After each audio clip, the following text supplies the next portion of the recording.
Oh wait, hold on. 1, 2, 3, and go. Go Ah, live. Yeah. Here's the Young Guns show, guys. This is the show where we talk about all the results that happen in college football, all of these results, the insane results. And we're going to get to it with me from Only Talk Sports, Jeffrey. You got Jackson, you got Buckeye Mike, and you've got Austin. It's going to be great. And I guess we can get rolling right now. Our first game, the Egg Bowl, Thursday night. Ole Miss, Mississippi State. It delivered. Great game. I picked Ole Miss to win. And even with the whole Lane Kiffin going to Auburn stuff, it ended up he was not going to Auburn. He stayed at Ole Miss. But Mississippi State got it done because of Ole Miss's inability to get a 2-point conversion. And the timeout situation was bad, and Mississippi State pulled it out. What do you got? What are your thoughts on Mississippi State Ole Miss? Here's some facts for our audience. Quinshawn Judkins has 1,476 rushing yards, which is now third all time in the SEC freshman rushing yards in a season. The leader, Herschel Walker. The second one, Nick Chubb. And the record that Judkins broke on Thursday night, Johnny Manziel, Johnny Football. And Mississippi State won its seventh game over an AP ranked opponent again under coach Mike Leach, the Pirate. All while the Bulldogs have been unranked.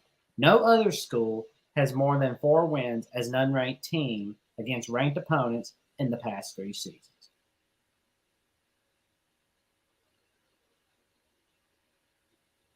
Austin, So that means they're a really good team. It's undervalued then. mm-hmm. Yeah, I'll just give you my quick thoughts. Mississippi State, good job to you guys. To all our Bulldog supporters out there, Mississippi State Bulldog supporters, good job. You won the Egg Bowl and you showed Ole Miss who you are. I don't get the play at the end, the drive at the end so much as why you would call those timeouts, knowing that you still got to get the 2-point conversion and the 2-point play. To me, like, why would you call that? The pitch, I get it. It works sometimes. But in that case, I don't think it was a very good call. Some people may say that was the right call. Some don't. But at the end of the day, great job to Ole Miss Mississippi State for covering it up and stopping it.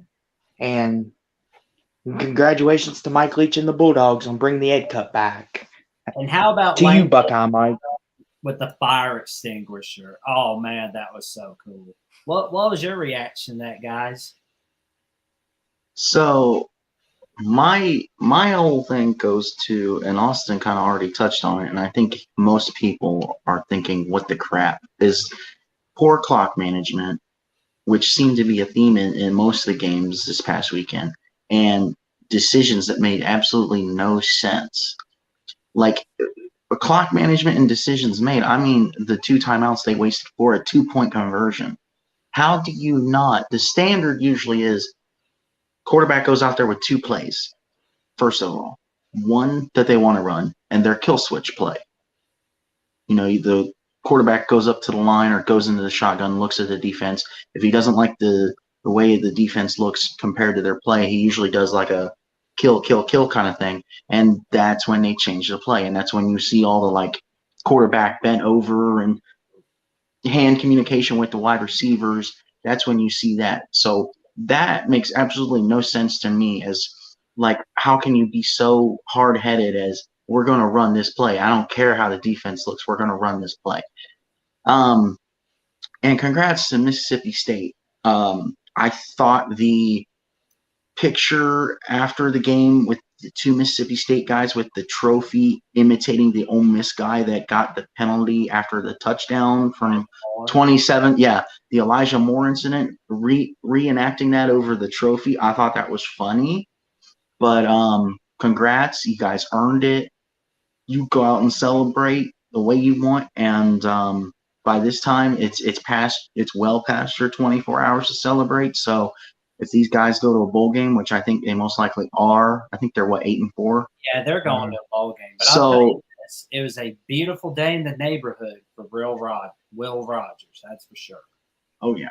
So I would turn your focus to getting ready for the bowl game and just preparing for that, and hopefully you guys go out on top at a 9-4. But we'll have to wait and see. My final thoughts on this game, talking about Austin's point of the 2-point conversion play. I had no problems with the 2-point conversion play itself, because if you look at the play, if Jackson Dart takes one more step forward, that defender's going to take one more step closer to him, and then he can just pop that thing over. He panicked, threw it too quick, and that's why it was incomplete, because he batted it down.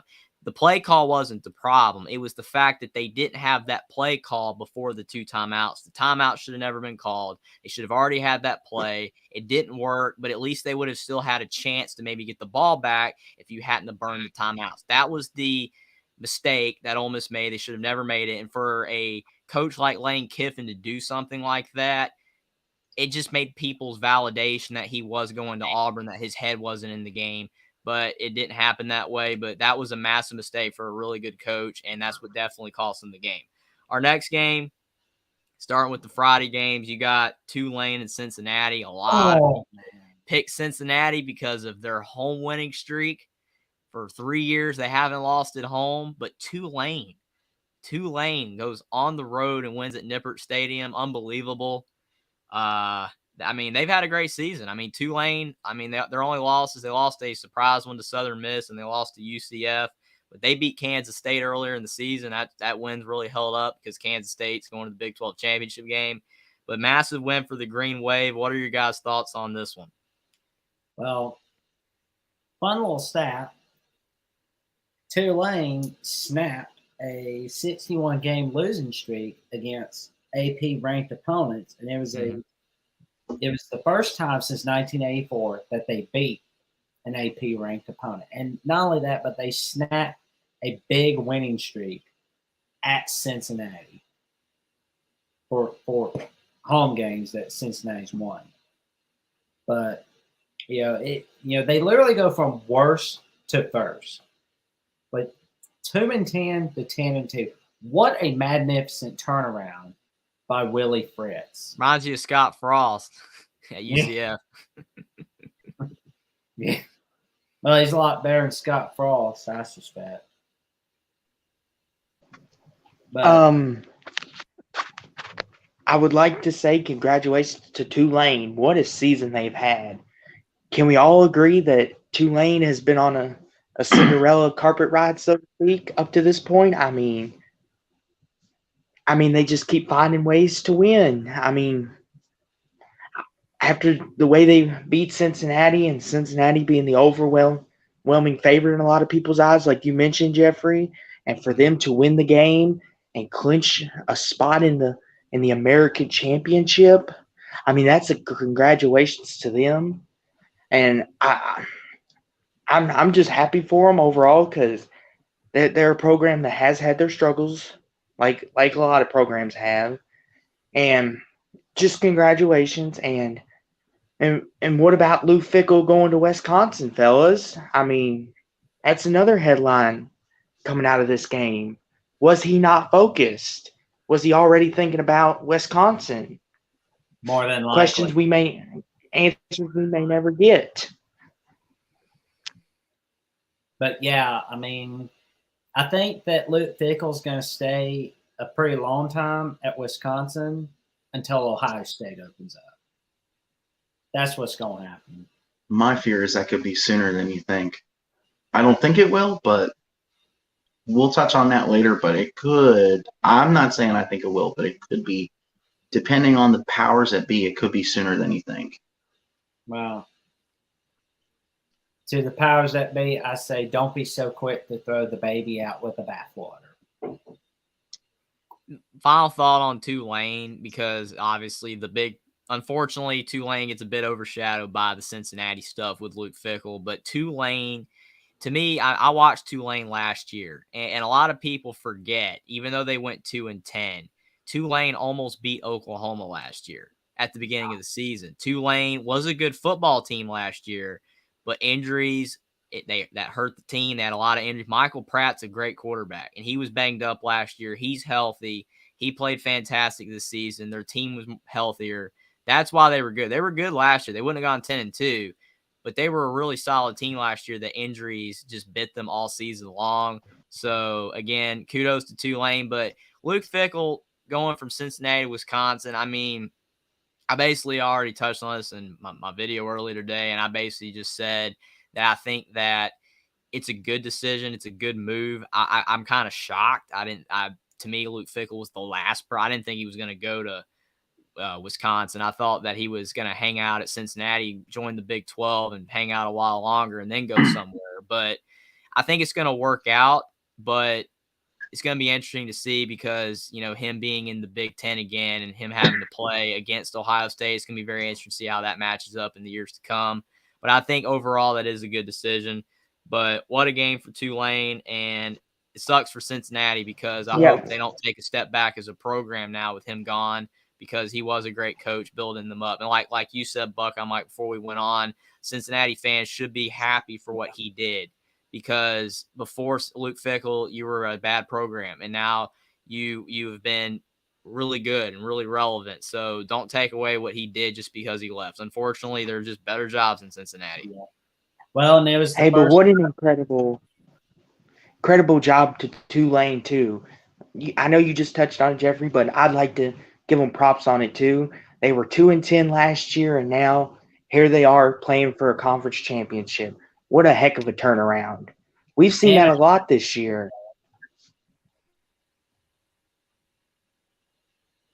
My turn.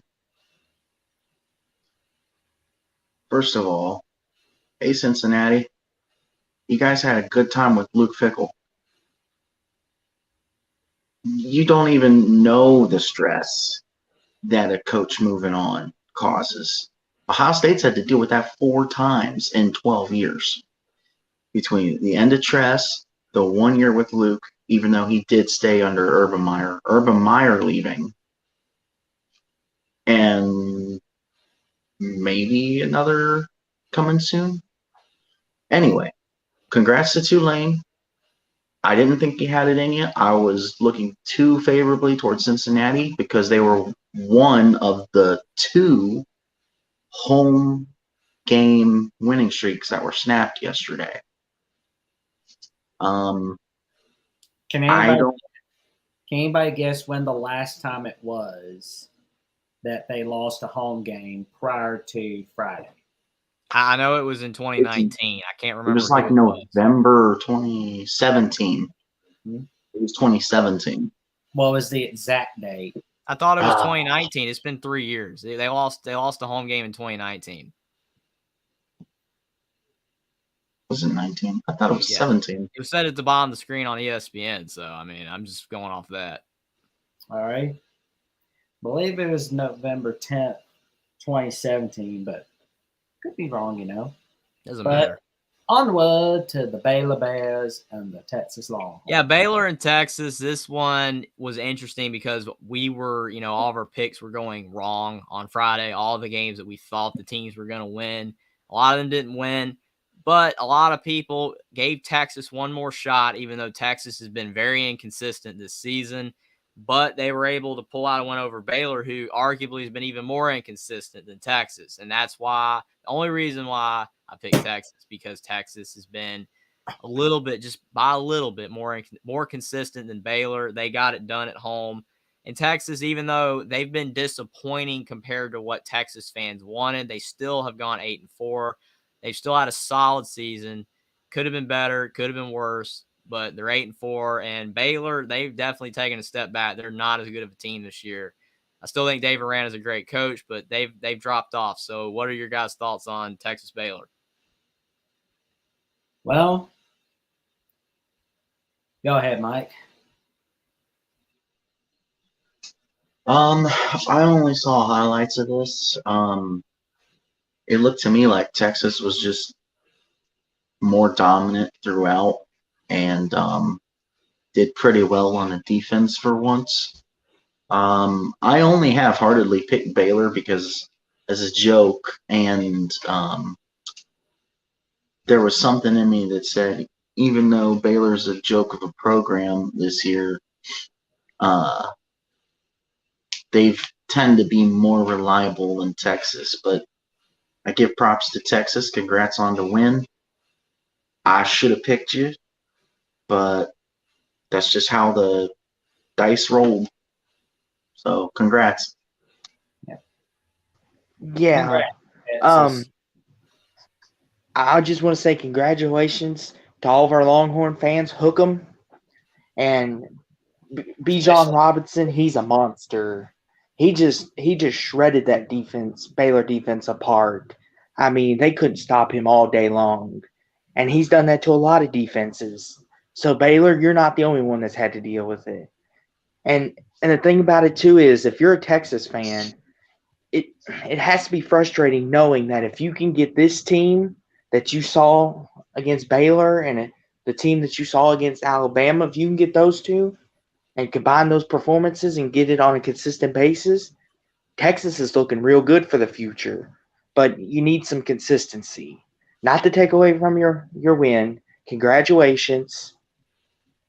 Congratulations, Texas. And Baylor, well, they came off that heartbreak and it showed. That they came out a little flatter than normal, but they hung in there. Just too much Bijan Robinson at the end.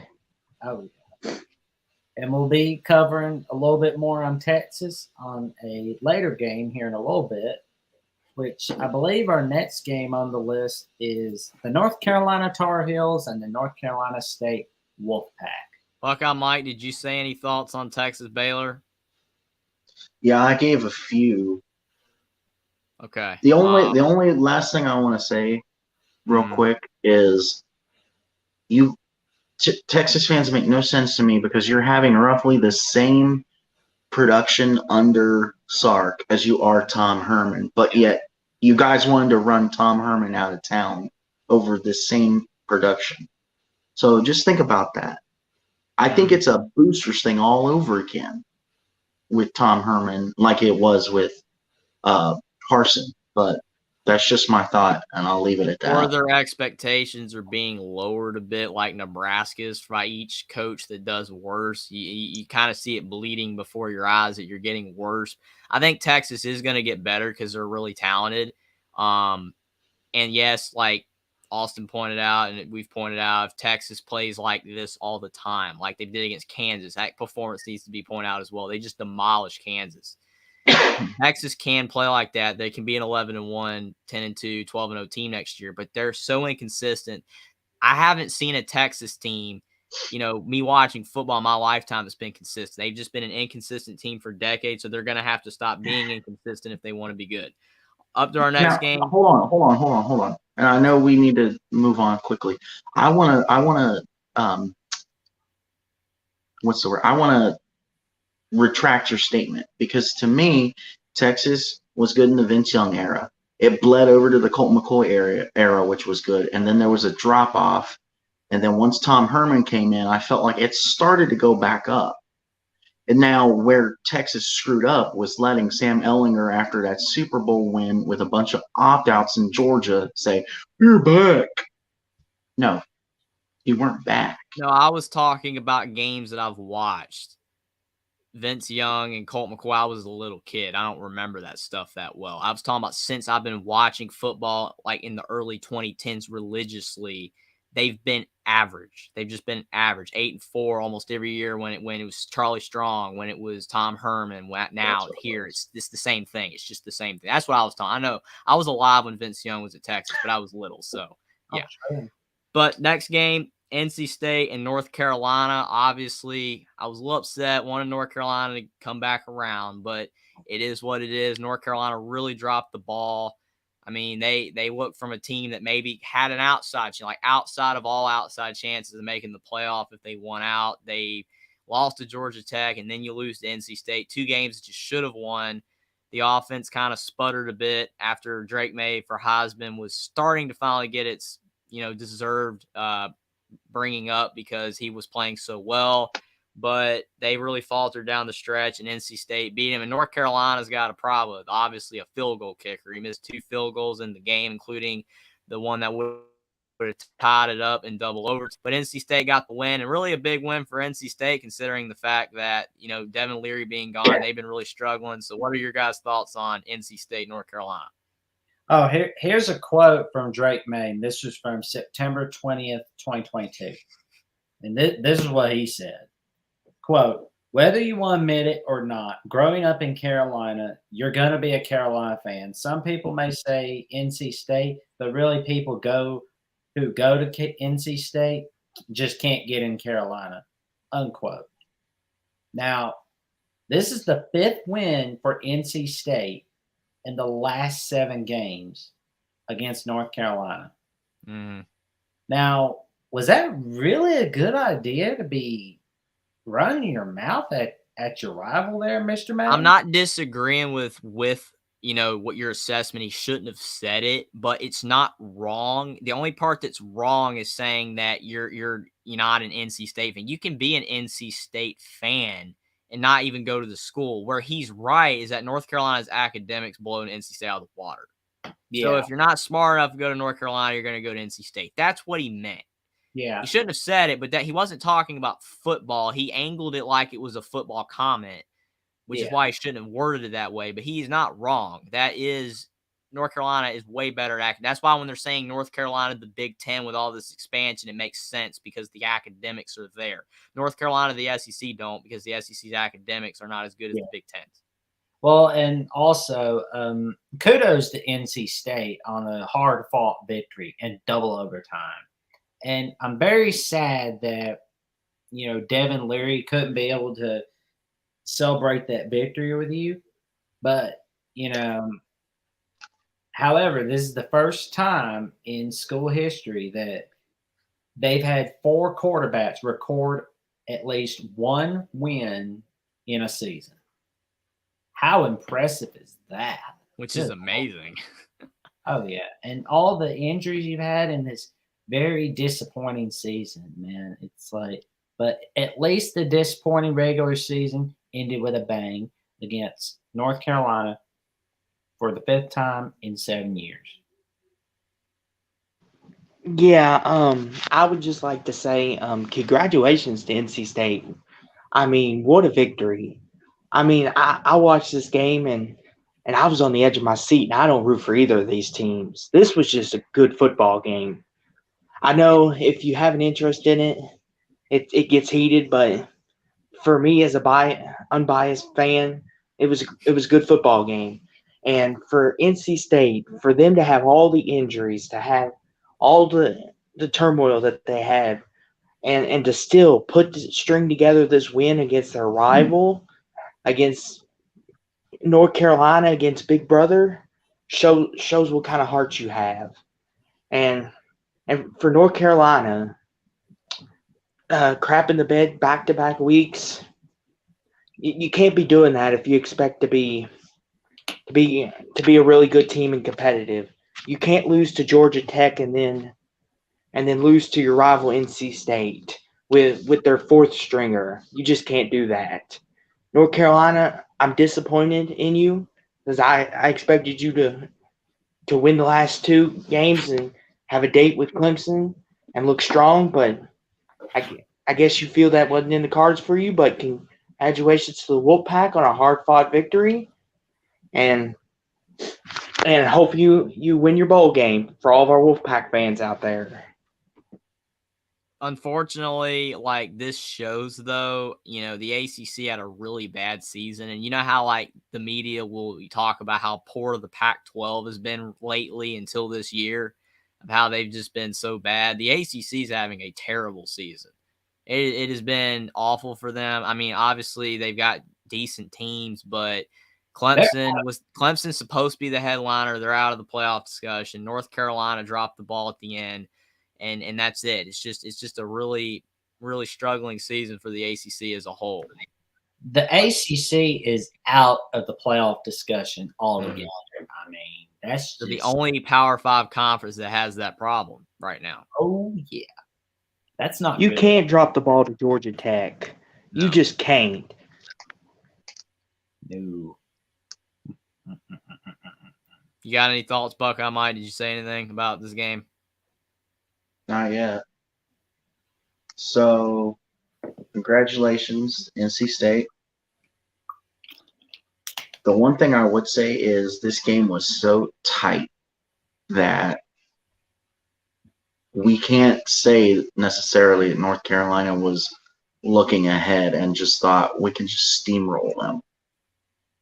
Now, if this was like Ohio State, Michigan, you could be like a score like that. You could, like, if this game would have been that score, you could have said maybe they were looking ahead.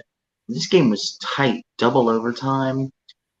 I mean, what happened?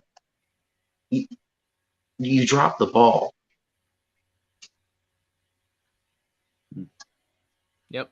So it really hurts, like I said, the ACC's perspective. You know, obviously if Clemson had have beaten South Carolina, which we'll get to, Clemson's chance of making the playoff would have still been there. And this would have hurt Clemson because North Carolina would not have been as good of a win if they had beaten them. But both teams lost, and it was a really bad day for the ACC. Last 2 weeks for North Carolina, and tough loss for the Tar Heels. Our next game is one of the one more thing shockers. real fast, Jeffrey. Is the ACC is like the Pac-12 from years past, where once Oregon lost their 2 games, the Pac-12 was non-existent. This is what the ACC is going through now. And that's Once basically Clemson loses their two, they're done. ACC don't matter anymore. Which we'll most definitely get to in a little bit. And that's basically what I was meaning when I said how the media the last few years has basically trashed the Pac-12 for being bad and they're garbage. That's basically what the ACC is, but no one's saying it. There's roughly only 2 conferences that could get away with having a potential representative in a playoff with 2 losses. It's really 1, but depending on when you have that other loss, it's 2 conferences. It's the SEC, which is the king of our sport, and it's the Big Ten.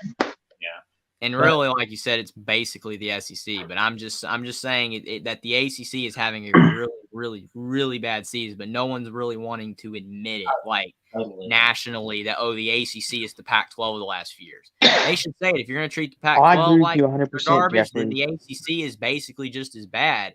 But they're not saying it, and they should, because it's bad. Totally. Now, go ahead. Since we're talking about this, I know we want to wrap up. I was going to go to Nebraska, Iowa, but then Austin brought that point. I'm sorry. Just one question. Because of Clemson's basic dominance over their stretch, can't we roughly say that the ACC has been not good that whole time? Because if you have the same champion over and over and over and over for 6 to 7 years in a row, that just means you have one powerhouse in a conference full of babies with lollipops in their mouth. You can make that claim for the Big Ten too with Ohio State's dominance, but at least Penn State and Michigan were extremely competitive, and they still appeared strong. The ACC has not had that whatsoever. That's the difference. I agree with you 110%. Now on to Nebraska, Speaking of the Big Iowa. Ten, This game right here was one of the shockers of the week because I don't think anybody picked Nebraska to win this game. Iowa is awful on offense, but their defense finds a way to win most games. And Nebraska is they're the team that always finds a way to lose. How they found a way to win this one, no clue, but Nebraska got it done, and they finished their season at a roaring 4-8. They're better than last year. You've improved without Scott Frost. That's why you got rid of him. So, again, kudos to Nebraska for getting the Heroes Trophy and all that junk. So, what are you guys' thoughts on Nebraska, Iowa? Boy, Iowa's offense pulled a Jekyll and Hyde on us, gentlemen. One week they look like they found it and they're getting it together, and then the next week they put a goose egg out. I put loosely Really? They found it. Spencer Pete is throwing for 190, 200 yards as they found. But here's the thing, though, too. We have to remember Nebraska. Nebraska is awful. and you can't score on them, oh, that's just awful. Like, congratulations to the Husker fans. Hopefully you've got with Matt Rule coming in, which is some great news if you're a Nebraska fan because of what he did at Baylor, taking them to the Big 12 championship and competing for a playoff spot in 2018, 2019. I mean, hopefully he could get Nebraska back to their winning ways. But congratulations to Nebraska. But just for Iowa, you just stunk the bed up. I'm sorry. Go ahead, whoever's next. I'm done. I'm next. So all Iowa would have had to do to clinch the Big Ten West was to win against Nebraska for a 8th straight year. But that's why they play the games. So Nebraska beating Iowa was pretty good, but not good enough to be a full-time head coach. As we saw with Bo Pelini, we saw that with Mickey Joseph, but great hire by getting a Matt Rule. And the question now with Iowa is, do they keep Brian Ferentz? And if they keep him, will he be demoted?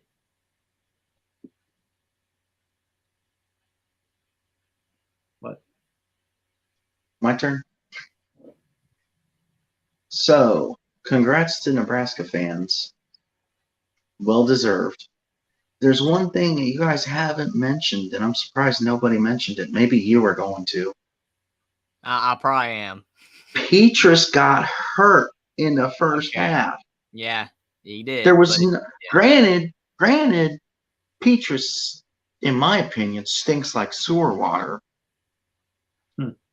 He's not very good, and that was obviously shown by the backup because Nebraska got up 24-0, and then all of a sudden it just clicked with Iowa, and Iowa was like, "Hey, we can score." They couldn't stop them until they were just barely too far ahead with the 24 points, but they were able to run all over them. So Nebraska, Matt Rule, I know you're not watching, but if you do happen to watch this, you need to fix the run defense to begin with. Replace the defensive coordinator, and focus on stopping the run. And I think the backup for Iowa is actually pretty good. So there seems to be something promising there. To touch on Jackson's point of Brian Ferentz, if they do keep him, maybe there's not a demotion, or maybe there is. But if there's not, then there should be a pay cut. For sure. Yeah. But, I mean, congrats to both teams, really, especially Iowa. You guys looked like you were dead in the water. I told you were not good at all. And I still feel like I'm right about that. But you came back, almost pulled it off. But that's all I got. Before we move on to the next game, I got a few more thoughts on this game. For one thing, Spencer Petras, just to give him a little bit of credit, not much, but I think a lot of people, overstate how bad he is. He's bad. I've said this ad nauseum on so many different shows. He is bad. But if he was back in 1980, he would be like every other quarterback, mostly, except the greats. I mean, he would fit right in because the way they play offense is 1980. It's tight ends, ground and pound, all that stuff, fullbacks, whatever. Yeah. So he's doing what he's asked to do. It's Brian Ferentz who's the problem. It's Kirk Ferentz who's the problem because he won't see that his son is a problem. It's Spencer Petras is bad, but Brian Ferentz is worse. The end. It is. There's no doubt in my mind that if Spencer Petras had a good offensive coordinator, he could be decent. And I mean, I loosely say decent. He wouldn't be good, but he'd be decent. He's bad because their offense is bad. The whole thing is bad. It's run poorly. On Matt Rule, we could have a whole other live stream about coaching, coaching decisions. And maybe we can do this after, some of these games. Maybe we can do one. But my quick thoughts on Matt Rule is that he turned around Temple. He turned around Baylor. He couldn't fix the Carolina Panthers. Obviously, nobody could fix the Carolina Panthers, and it's much harder to win in the NFL. They blew it all up. I think he'll do well at Nebraska. I could be wrong. I don't think necessarily might be a slam dunk. He's going to struggle, but if they give him time, I think he will get it fixed. Unlike Scott Frost, I do think he'll get it fixed because he turned around Baylor and Temple. When he first came into Baylor, he didn't have any coaches that were familiar with the state of Texas, except like one or two. But he was able to have a great relationship with those Texas high school coaches. So I'm going to tell you this, Jeffrey. I think it's going to work out at Nebraska, to be quite honest. I do too. I'll be one better.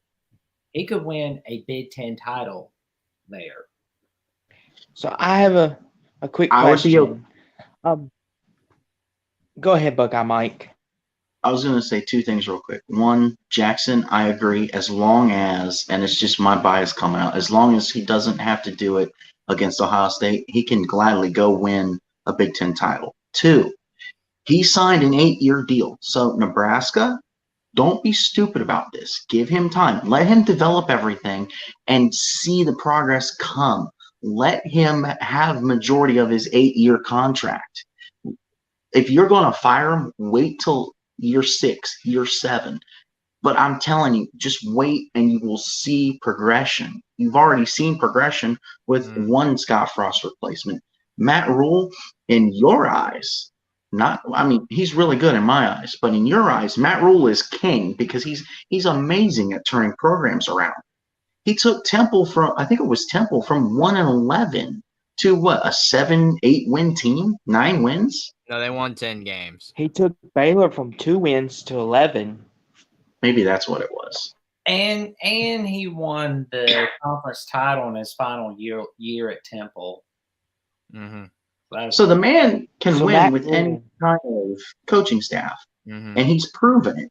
Just give him a chance. I think it's going to work. The only reason why I'm cautiously optimistic is because we're talking about Nebraska. Yeah.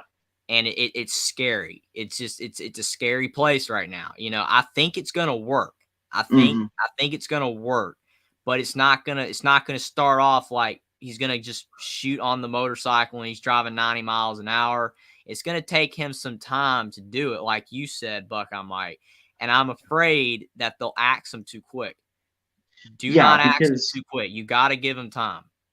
Why I said that is it makes your program and university look bad when you're going through 3 coaches now in what, a 4-year span, 5-year span right now. Yeah, Auburn is dealing with the same thing, and it's making your program fail. It's making you look bad, and it's making the program look like nobody wants to come here because they don't, because you're not having success. You're not having stability. In my opinion, I'll say this real quick. In my opinion, Nebraska, you never should have hired Scott Frost in the first place. Because we've seen that hiring somebody that graduated from your school doesn't work. It didn't work with Luke Fickell. Granted, I don't hold that against him anymore. The Z was a holdover. It's not going to – I hope it does, but I'm afraid it's not going to work at Arizona State, and we can talk about that later. Cadillac Williams didn't even really have a chance, but obviously it didn't work in Auburn's eyes. Otherwise, they would have hired him on after yesterday as the coach. Yeah, I'm just saying that I just think that Nebraska is in really bad shape right now, and it's going to take them some time. I think Matt Rule can get it done. Give him time. I think it will work. But don't be Auburn. You're not Auburn. Just don't do it. Don't be like Auburn and keep firing coaches, because the more you do it, your program is just getting devalued more and more and more, because you saw Bo Pelini. He was 8-4. He was Tom Herman. They got mad about that. All Nebraska wants to do is make a bowl game. If Matt Rule makes a bowl game, don't suddenly expect him to win the Big Ten. Just he's not going raise the ladder for now. So that's what Nebraska fans need to just be very patient. with Matt Rule, and I think it will work out in the end. Next game, we got the last game on Friday, Florida State. This was the only other game that all of us got right. I think all of us picked Florida State. Florida State, that play call, that call by the refs at that pass interference just blows my mind. I mean, it's like I never want to say that the refs, it was a bad call. It was a mistake. But you can't call interference on a fourth down. You can't do it. I mean, you just cannot. Like that just makes people question refereeing, literally. I mean, like the commentators said in the game, they've been letting them play all game. It was a physical game. They were hitting all over each other, but then hardly any touching at all, and then you call interference on the basically final play of the game. Shouldn't have been called. So I'm glad Florida State pulled it out for that reason, because I didn't care who won. But when that call happened, I'm like, no, Florida State needed to win the game. Because, again, nothing against Florida, but that was a terrible call. And Florida State got the win. And Mike Norvell, I'm not saying Willie Taggart probably wouldn't have worked out at Florida State, probably. But they fired him really quick. I'm glad they gave Mike Norvell another year, because I thought he was going to get fired after the second season. And you gave him one more year, kind of like the Tom Buck I might with Matt Rule. Give him more time. And you see what Florida State, they're reaping the benefits. They have had a great season. In Florida, average season for Billy Napier, especially considering when you beat Utah, people were saying that they were going to win 9-10 games. They really struggled down the stretch. But good win for Florida State. What are your guys' thoughts on this game? Well, here's a little stat. The 2022 Florida State game was not only the first ever game in the history of the rivalry to be played on Black Friday, it was also the highest scoring game in the rivalry's history. With both combined, they had 83 points. And Florida State is on its longest winning streak since the 2016 season. Right now, they are on a 5-game winning streak. And they ended a 3-game losing streak to the Florida Gators. They didn't play in 2020 because for obvious reasons. Yeah. There was just no defense in this game. It was whoever's offense gave out first, and it was Florida's. They just looked like they got tired at the end. I mean, and the PI call too, Jeffrey. That was a bad call. Like, rivalry game, just let it play out. I mean, the officials don't need to decide every game. I know at the end there was also a face mask at the end that didn't get called. They let it go. Like, if you're going to call that PI, call the face mask too. But congratulations to Florida State. They won a shootout.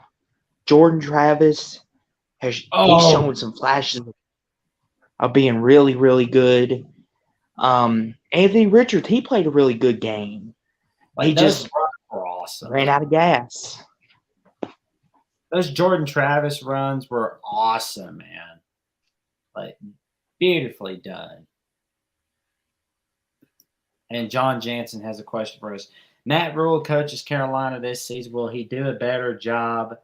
It is easy, better job at college. Is it easy to go from NFL to college or college to pro? Urban Meyer struggled at the pro level. Do most? Is that most? Yes. It's common. Nick Saban went through the same struggle. He was at LSU, won a national title. Then Urban Meyer, and now I would assume maybe this would be different if you chose a different team to go coach in the pros, maybe not. You got to realize Saban and Matt Rule and Urban Meyer all went to the NFL to coach the bottom feeders in the NFL.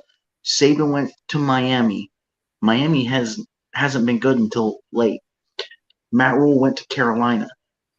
And Urban Meyer went to Jacksonville. They're all bottom feeder teams. And Steve Spurrier struggled in the pros. Bud Wilkinson struggled in the pros. But here are college coaches that have succeeded in the pros. Harbaugh did a great job at the 49ers. Jimmy Johnson, man, he did a wonderful job there. And Tommy Protho, I believe, did a great job. Huh? Kinda. Pete Carroll's been doing pretty good. Like his first 2 tries in the NFL, Patriots, Jets, not so hot. Mhm. But at the Seahawks, great job, especially this year in the year without Russell Wilson. His first year in 2010, they won the NFC West with a Mhm. losing record, and they were able to beat the defending Mhm. Super Bowl champion Saints.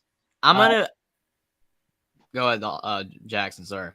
And Barry Switzer, I would guess, is a success. Sorry, I just joined. I heard you talk, but it's okay, Johnny. More the merrier, man. Thank you for Hey, coming. it shows if you give them time, who knows what can happen. What you want to say, Jeffrey? I'm just trying to say that I'm to answer John's question. In my opinion, that the reason why it's harder in the NFL is because in the NFL, every team has the exact same amount of dollar bills. In college, it's not how it works. I mean, it is as simple as that. When you go to a program like Nick Saban, how much did he win at Michigan State? 7, 8 games. Why? Because that's Michigan State's ceiling most years. He can win at Alabama because they have better resources. At the NFL level, every program's the same. You have the same amount of dollar bills. It's much harder to win. It proves actually if you're a legitimately great coach, if you can win at the NFL. I understand the bottom dweller team's argument, but you got the same amount of money. All you got to do is trade. All you got to do is get players into your team in the NFL. They haven't been able to do it. At college, it's easier because a lot of these schools, it's tilted their way already with how everything is. That's why it's easier. Well, and this would be the last point, so we can get started into our Saturday games. But the other thing is the NFL, and I guess maybe not so much nowadays because at both levels they're making money. But in the NFL, you're making money, and you're making more money than you are currently in college, and so that could, and I would assume maybe does make the players feel like, all right, look, I'm a professional, you're a professional, but don't talk to me like I'm a college kid. You can't bring that same kind of system and belief over to the pros because in college they have to listen to the coaches or they get benched or they could enter the transfer portal. In the pros, they can basically let's say Jeffrey is my coach and I'm the pro player and Jeffrey tells me to do something. Guess what, coach? I don't want to do it. Screw you. And that's the difference. They can tell the coach to screw off and the team just not listen to him, and then the locker room just falls apart. And that, I think, is what happened with Texas A&M. The locker room is just falling apart. Oh, I agree 100%. That is a great point. And see, but kind of NIL is a byproduct of that because you got to imagine that with NIL, the players in college are starting to act more like pro players. The That's what I'm transfer portal is saying. like being traded. It's almost like at A&M, some of the locker room is giving up on Jimbo, and it's like a screw you moment thing, like you're saying. That makes 100% sense because that's the only reason why everybody's mad at Jimbo. Because like you got the top 10 recruiting class, you got all this booster money, you got all this, and you're going 5-7. So that's why they're mad. But yeah, it makes complete sense. You're right on that. But again, kudos to Florida State. And again, Austin, to your point, I was going to say this as well, that you are right about the face mask call. The only reason why I wasn't as upset about the face mask call is because the pass interference shouldn't have been called. So it kind of balanced itself out. Both were bad calls. One was a no call. One shouldn't have been called. So it evened out. But it is what it is. Florida State, they were just a little bit better. Both teams played great. But if Anthony Richardson's going to be an NFL quarterback, he's going to have to bring it every single game because he was the epitome of inconsistency all season long. Sometimes he looked like that top 10 draft pick, and at other times he just did not. So, again, kudos to Florida State. And yes, John, Matt Rule will probably do better at Nebraska. He's already proven it. I'm just saying that Nebraska needs to be consistent. They need to be consistent. Texas needs to be consistent. These are programs that are just inconsistent. Miami's inconsistent. These programs that died in the early 2000s are just inconsistent now. They have to get back to winning all the time, the stability, and that's what they need. True. Yeah. Matt Rule can have – last thing on this, but Matt Rule can have success, and so can Sark, And so can all these other coaches that are kind of up in the air or just getting started with the programs. Matt Rule has proven himself. All he needs is time, and he needs people competent enough that can run the system the way he wants it, and that are going to, be there the whole time with him and take his side and be like, okay, you want to run it this way. I know how to run it this way. We can run this kind of offense or defense. He just needs to be able to have his own class, because when he comes in, he's dealing with Scott Frost kids. So he needs to be able to cycle through the Scott Frost kids and have his own kids coming in. And he needs to have that pillow, so to speak, of, okay, I'm in a learning spot. So if I have my first year 4-8, my second year's 4-8, and then I have a 6-6 year, I'm okay. I'm not like, oh my God, I'm on a hot seat and I need to have a better season and have like at least an 8-win season my fourth year. I'm repeating myself at this point. You just got to give him time. They did it with Scott Frost. Yeah. But He yeah, just never won. onward to the Paul Bunyan-ats between the Minnesota Golden Gophers and the Wisconsin Badgers. Now, anybody remember when the last time Minnesota beat Wisconsin in consecutive years prior to yesterday? Buckeye Mike. 93 and 94. Correctamundo. All right. Jeffrey, what was your takeaway from Minnesota, Wisconsin? Well, I picked Minnesota to beat Iowa, and they didn't. So I was very afraid to pick them in this game. But Wisconsin's been up and down. They've been all over the place. So I picked Minnesota again, and they pulled through. They almost let Wisconsin come back at the end, but they ended that game, because I only saw like toward the end of that game because I was scrolling through all the games, and I Oh just flipped boy, over. I hope The you get ending to of it. that game had my mind. It was almost like a derail all over again. My mind was like melting apart. I'm watching this just unfold. First and goal at the 5. Then you have a holding that takes you back 10 yards. You have no timeouts. The coaches are screaming at them. The players are all like, the quarterback's talking to the linemen. The running back's talking to the receivers. They're trying to get all huddled up. They can't get set. False start, flinching, false start. They got all the way pushed back to the 30. That was awful. Wisconsin would have had a chance if all that hadn't happened. But Minnesota, they pulled it out. PJ Fleck didn't have to have the angry face that he had against Iowa. He was able to get a win. So Minnesota's had quietly a good season. I know that, probably some Minnesota fans wanted better, but they've had a pretty good season. And Wisconsin has really struggled, and now they're probably getting Luke Fickell. So it's going to be really interesting. So what are your guys' takeaways here? You kind of touched on it, Jeffrey, the Wisconsin penalties at the end. My goodness. You have to be more disciplined than that, guys. I mean, you have first and goal at the 5, and then all of a sudden it's first and goal to like the 20. What in the world are you teaching these kids?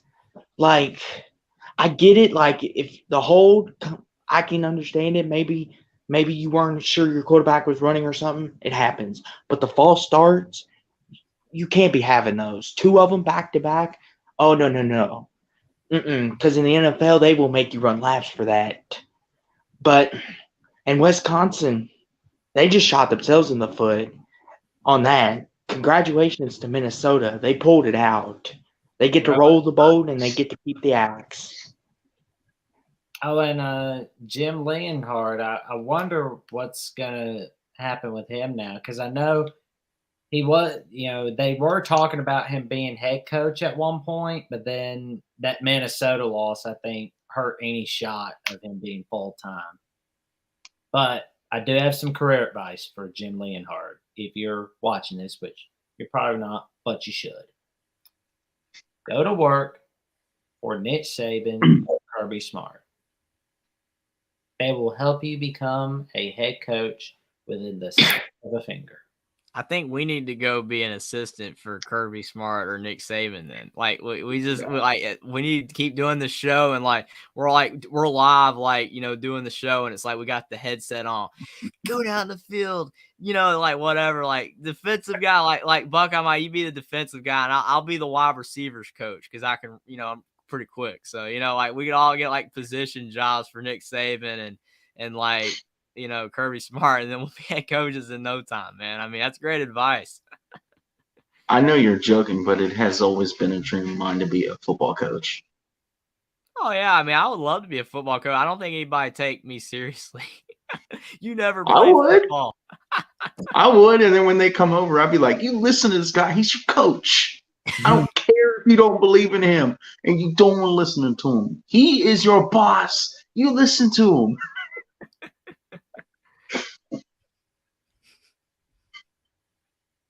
LOL. I know, right? I mean, Jackson's not wrong. I mean, Saban, I think more than Kirby, Saban has proved himself that come work for me, eventually you'll be a head coach of where you want to be, or you'll get the job you want. Yeah, Nick Saban Jobs. That should be his name, man. Nick Saban Jobs. And one little coach we'll definitely touch on to a little bit when we get to it. But, it's not going to be the Nets game, I'll tell you that. Your team, Jeffrey, the old Oaken Bucket. One of my teams. One of my teams. And two of them lost. North Carolina went down, but old Indiana. I will say that, I mean, I love Tom Allen's energy. It just draws me to him so hard, man. But this is one of those games where I can't blame Tom Allen in any way. Because, a lot of times you can blame Tom Allen. He's not, the smartest coach in the world. He's an energy guy, but he doesn't, have the knowledge of some coaches. But Dexter Williams was a difference maker for Indiana. Since he's entered in the Ohio State game for Indiana quarterback, Indiana went from scoring no points in that game to 14 points. Then they play Michigan State and they win on the road with Dexter Williams. Put up 39 points, their most of the season. And then he's playing against Purdue and they're up 7-0. And then he goes down with a leg injury. Don't know what it is. It could be ACL, it could be broken leg. I hope it's not, but it probably is. And prayers for Dexter Williams. But that hurt the game because Indiana's offensive line is below average. Connor Bazelak is a statue. I think the guy can play a little bit, but he's a statue. He stands in the pocket, he can move, and then if he's rushed at all, his throws are just 10 feet over everybody's head. So Indiana, they lost the game with Dexter Williams. They got knocked out. Kudos to Purdue, they got it done, but they weren't really that impressive. Indiana would have been tit for tat, and maybe even won if Dexter Williams was playing at quarterback. But Purdue, you get your crack to win the Big Ten against Michigan. See if you can do it. We'll see if you can make Buckeye Mike happy and somehow beat him 55-0 and knock him out of the playoff. But probably not. But again, Purdue, you got the win, but you got help along the way. A little bit of help, injury help. And you clinched the Big Ten West Division. Finally, somebody clinched that division. Somebody had to do it. That was like a carousel. Huh? So, are we talking Indiana, Purdue, or We're talking Indiana, Purdue. All right, so I took half a page of notes on the last one. So all I will say about that is Graham Mertz, I don't know if you're a senior or a junior. If you're a junior, just leave. Just enter the draft. Go away. Luke Fickell, if he's still there when you get there, don't let him be your starter. He's better than Petrus, but he stinks. And the defenses were pretty good in that game because it's low scoring enough as a defensive battle. Now, as far as Indiana, Purdue, oh my God.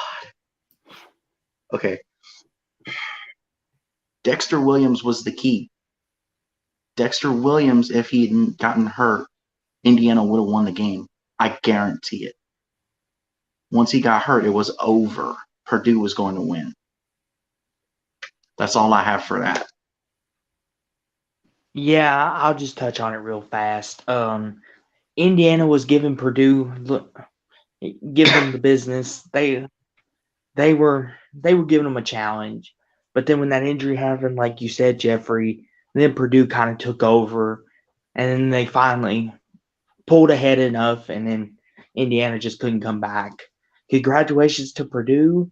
You get to play Michigan for the Big Ten championship, and who knows, miracles could be in order. Maybe Purdue wins the Big Ten this year. If they do, it doesn't necessarily knock out Michigan from the playoff. They're basically a lock no matter what, like Georgia. I never And said that. I also, just said miracles true, could be in true, order. true. And also, as sad as it makes me to say this, Jeffrey, I think it was a broken leg. But like you said, I don't think there's been any confirmation.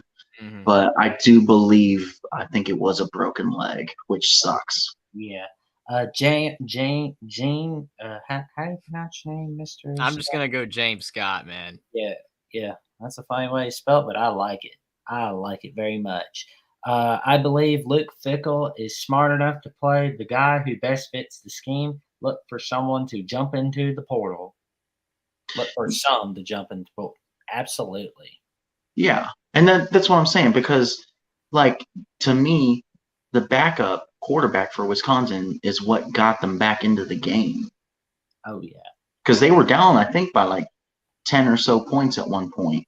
And then when I was watching the highlights, all of a sudden, Graham Mertz, who never should have been the starter, in my opinion, Yeah. wasn't in the game, and it was this random backup quarterback, and all of a sudden, it's a dogfight.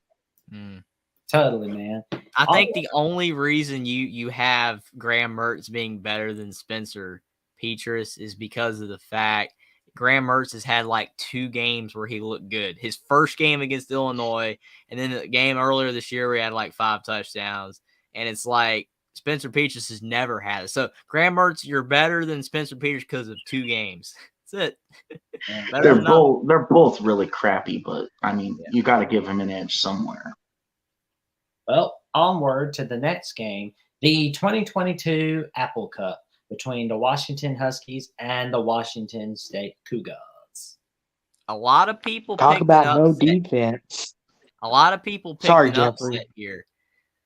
A lot of people picked an upset here. I didn't think so. Cougars, it's tough to win at Washington State, but Washington's offense is built for this game. When Washington's playing a team with a good defense, that's where they struggle. Washington State's defense, they lost in a shootout to Oregon. They've lost in shootouts all season long. Utah was a lower scoring game because Utah's defense actually is legit, and Utah, Cameron Rising was not playing, so that's why that was a low scoring game. But I picked Washington because I felt that Penix was better than Ward.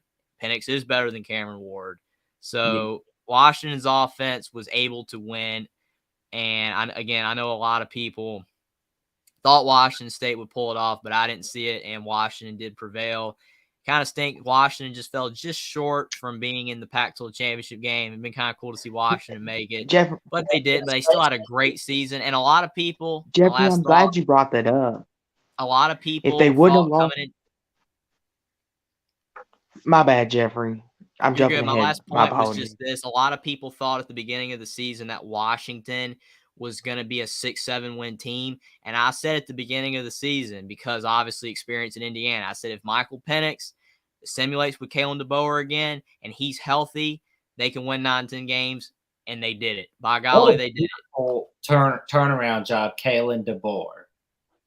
Austin, your thoughts? If they would, Washington right now, man, they are kicking themselves right now thinking if we wouldn't have lost in the desert to Arizona State, we could be in the thick of this conversation, because that game against Arizona State in the desert, if they would have lost that, they would be a one-loss team right now themselves, and they would be playing USC and possibly clinching for a playoff spot.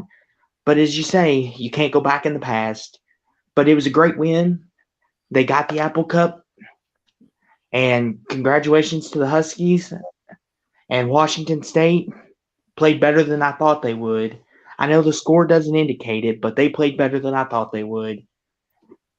Gentlemen, That's all I'd like to say on that. prior to last night, what was the most points scored combined in the history of the Washington State rivalry? I think It was in It was the like 70s, 83 wasn't or something. It was like 83 it? or Maybe the 82, 80s. something like that. I think it was 86. No, it was 83 total points 83. in 1976. Good And- God. And last night was 84 total points Mhm. combined. And I said now, 83. yeah, and broke the record. So that's pretty cool. And can I just say kudos to Michael Penix Jr., the passing yards leader in all of college football. Like, wow, you've done an awesome job this year. And I hope if you are draft eligible, somebody gets you. Yeah, he's a senior, so I think he's actually a fifth-year Hey, senior. So he's gone after this year. He can't even return. So Well, I don't know. I mean, Hey, that I don't 2020 know because nobody really counts it because of the COVID year. You automatically get a free year. hey, Mhm. but another thing he to might note have real an fast, extra year. I don't know. Washington clinched 10 wins, boys. They're New Year's Six Bowl bound more than likely. What about it? Mm-hmm. depends Awesome. on if USC makes the playoff or not. Most likely. Oh, they'll be in New Year's Six Bowl. That's gonna be fun. Yeah, and Washington had more than 700 total yards. Thank you, James. Oh, Yeah, and he said here his name is James on his YouTube handle there. It's James. Old Celtic Gaelic Oh. But spelling. hey, That's another pretty quick cool. thing. oh, like Just Boston. to think. Celtic. Just to think. Just to think, Washington last year was atrocious. We can all agree on that. And now they're a 10-win team and a possible And- New Year's Six Bowl. That's an incredible turnaround. Oh yeah. Yeah, James makes a point. He thinks Michigan's locked in, so he doesn't, think it's probably not gonna happen. But you never know with a Purdue The only upset. way I think it would happen is if Purdue wins like 86-0, and Mhm. I don't see them doing it. The defense is decently good enough to Mhm. prevent that from happening. Yes. As far as this one, congrats to Michael Penix. You're an amazing quarterback. I've always kind of thought you were since Penn State 2020, other than when you play Ohio State. Beautiful game, man. That was a beautiful game. That man knows how to play beautiful games. I love that man. Congrats to Washington. I figured you were gonna win. You usually win. James, talk about audition for Coach of the Year. Exactly, man. Kalen DeBoer is the reason Indiana was good. Michael Penix was the reason Indiana was good. That's all you can say. When they both left, Indiana fell back to earth, and it's going to continue to be that way until they get another Kalen DeBoer and Michael Penix. The only Here's thing, the thing. The only thing Real else I had fast. to, Oh, go ahead, Buckeye Mike. the only thing else I have to say on this game is where was the defense? Our sport is supposed to have both sides of the ball being pretty good. Where was the defense? And I know this accounts for most of the games this week, but there was no defense. I liked the high scoring and all the shining lights of the offense, but where was the defense? They don't got none. Oh, That's correct. Well, I kind of touched on it earlier. Washington State's defense has been bad all season. It's not that good. That's why I thought Washington would benefit Their from offense is made up for it. Washington would benefit from Washington State's poor defense, and it occurred. Washington won because Washington State's defense is so bad. John Jansen asked, will Ohio State make the college football playoff? I've touched on this before if earlier. USC loses. USC or TCU loses. TCU would have to lose maybe by a little bit, but Alabama obviously would need both to lose, and TCU lose by a lot. But Ohio State's path is still very much alive, even though people don't want to think it is.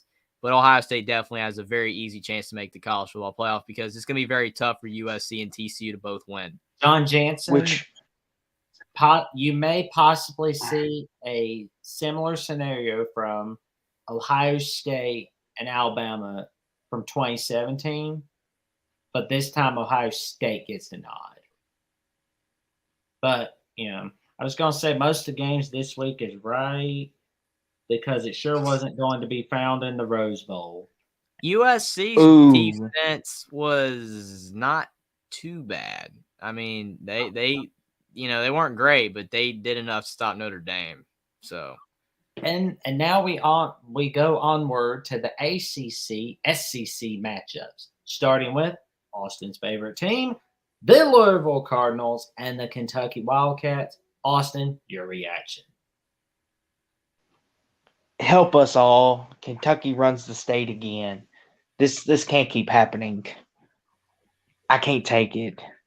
But all joking aside, congratulations to all the Kentucky fans out there. The real MVP, congratulations. You earned it. And apparently we have no run defense. Apparently against Kentucky we had no run defense whatsoever. It was awful. And apparently we couldn't do anything on offense either. We just made Kentucky look like a top 25 team. And I don't know what we put out on the field. Our offense and our defense were both bad. The only bright spot is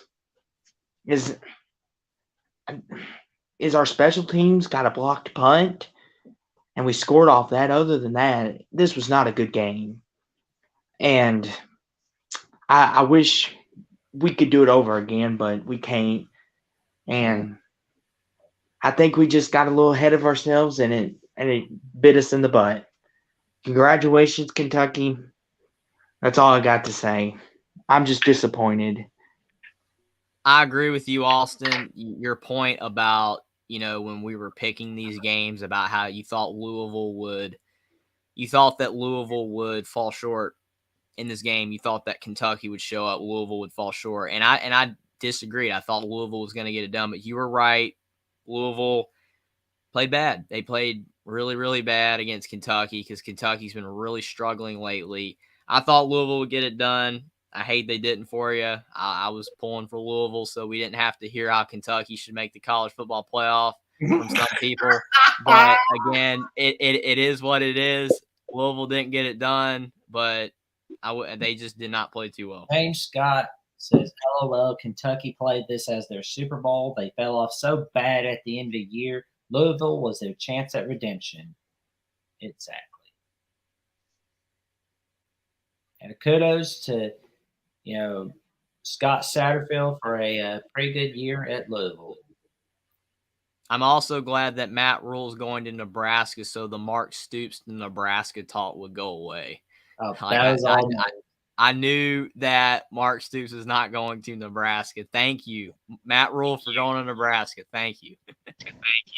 Jeffrey, that's another topic for another day, my friend. Yep. He just needs to stay at Kentucky. Mike, what was your take on Louisville, Kentucky?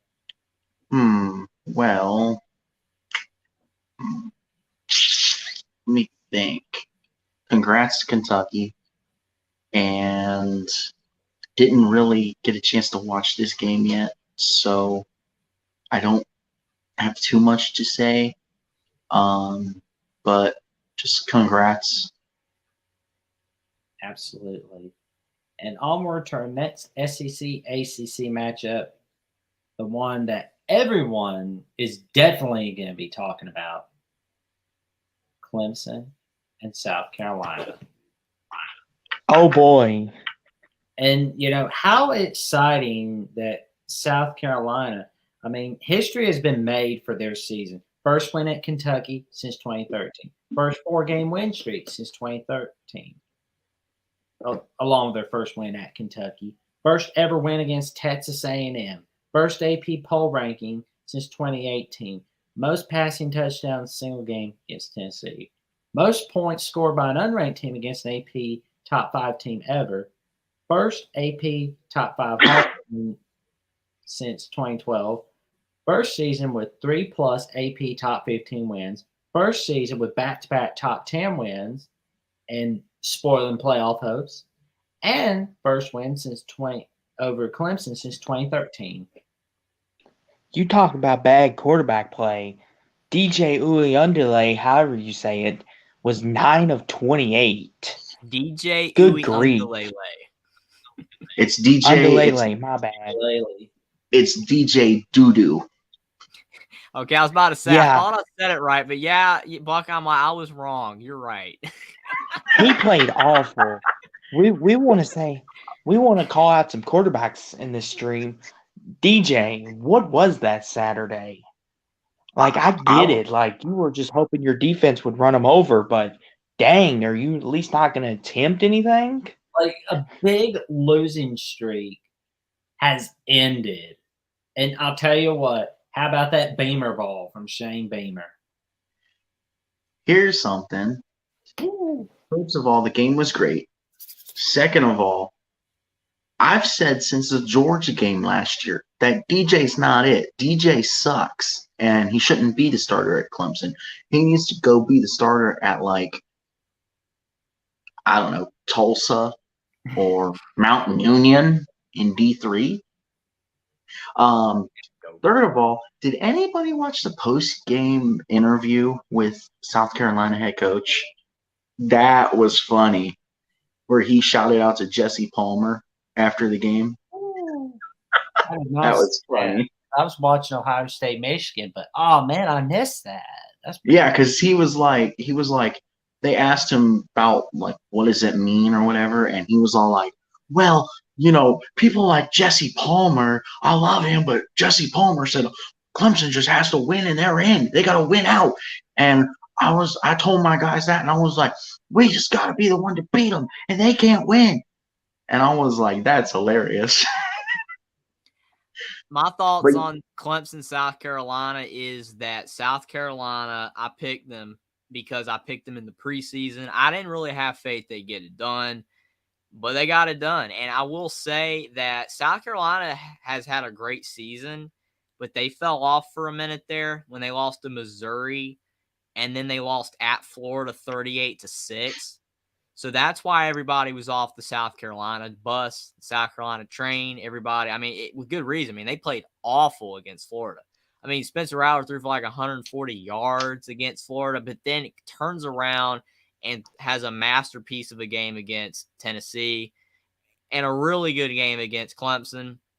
So kudos to Shane Beamer. Shane Beamer's one of my favorite coaches in college football right now because he's like Tom Allen from 2 years ago. I mean, I might have to get a South Carolina hat, man. I mean, they're awesome. I mean, their Gamecock thing that they do, the little and all that, it's lame. The cockpit's lame, but I will say your school's awesome. You're a great coach, Shane Beamer, and I'm glad I picked you to beat Clemson because you did a great job. And Clemson, get a new quarterback. Yep. And now, the last thing I have to say on this.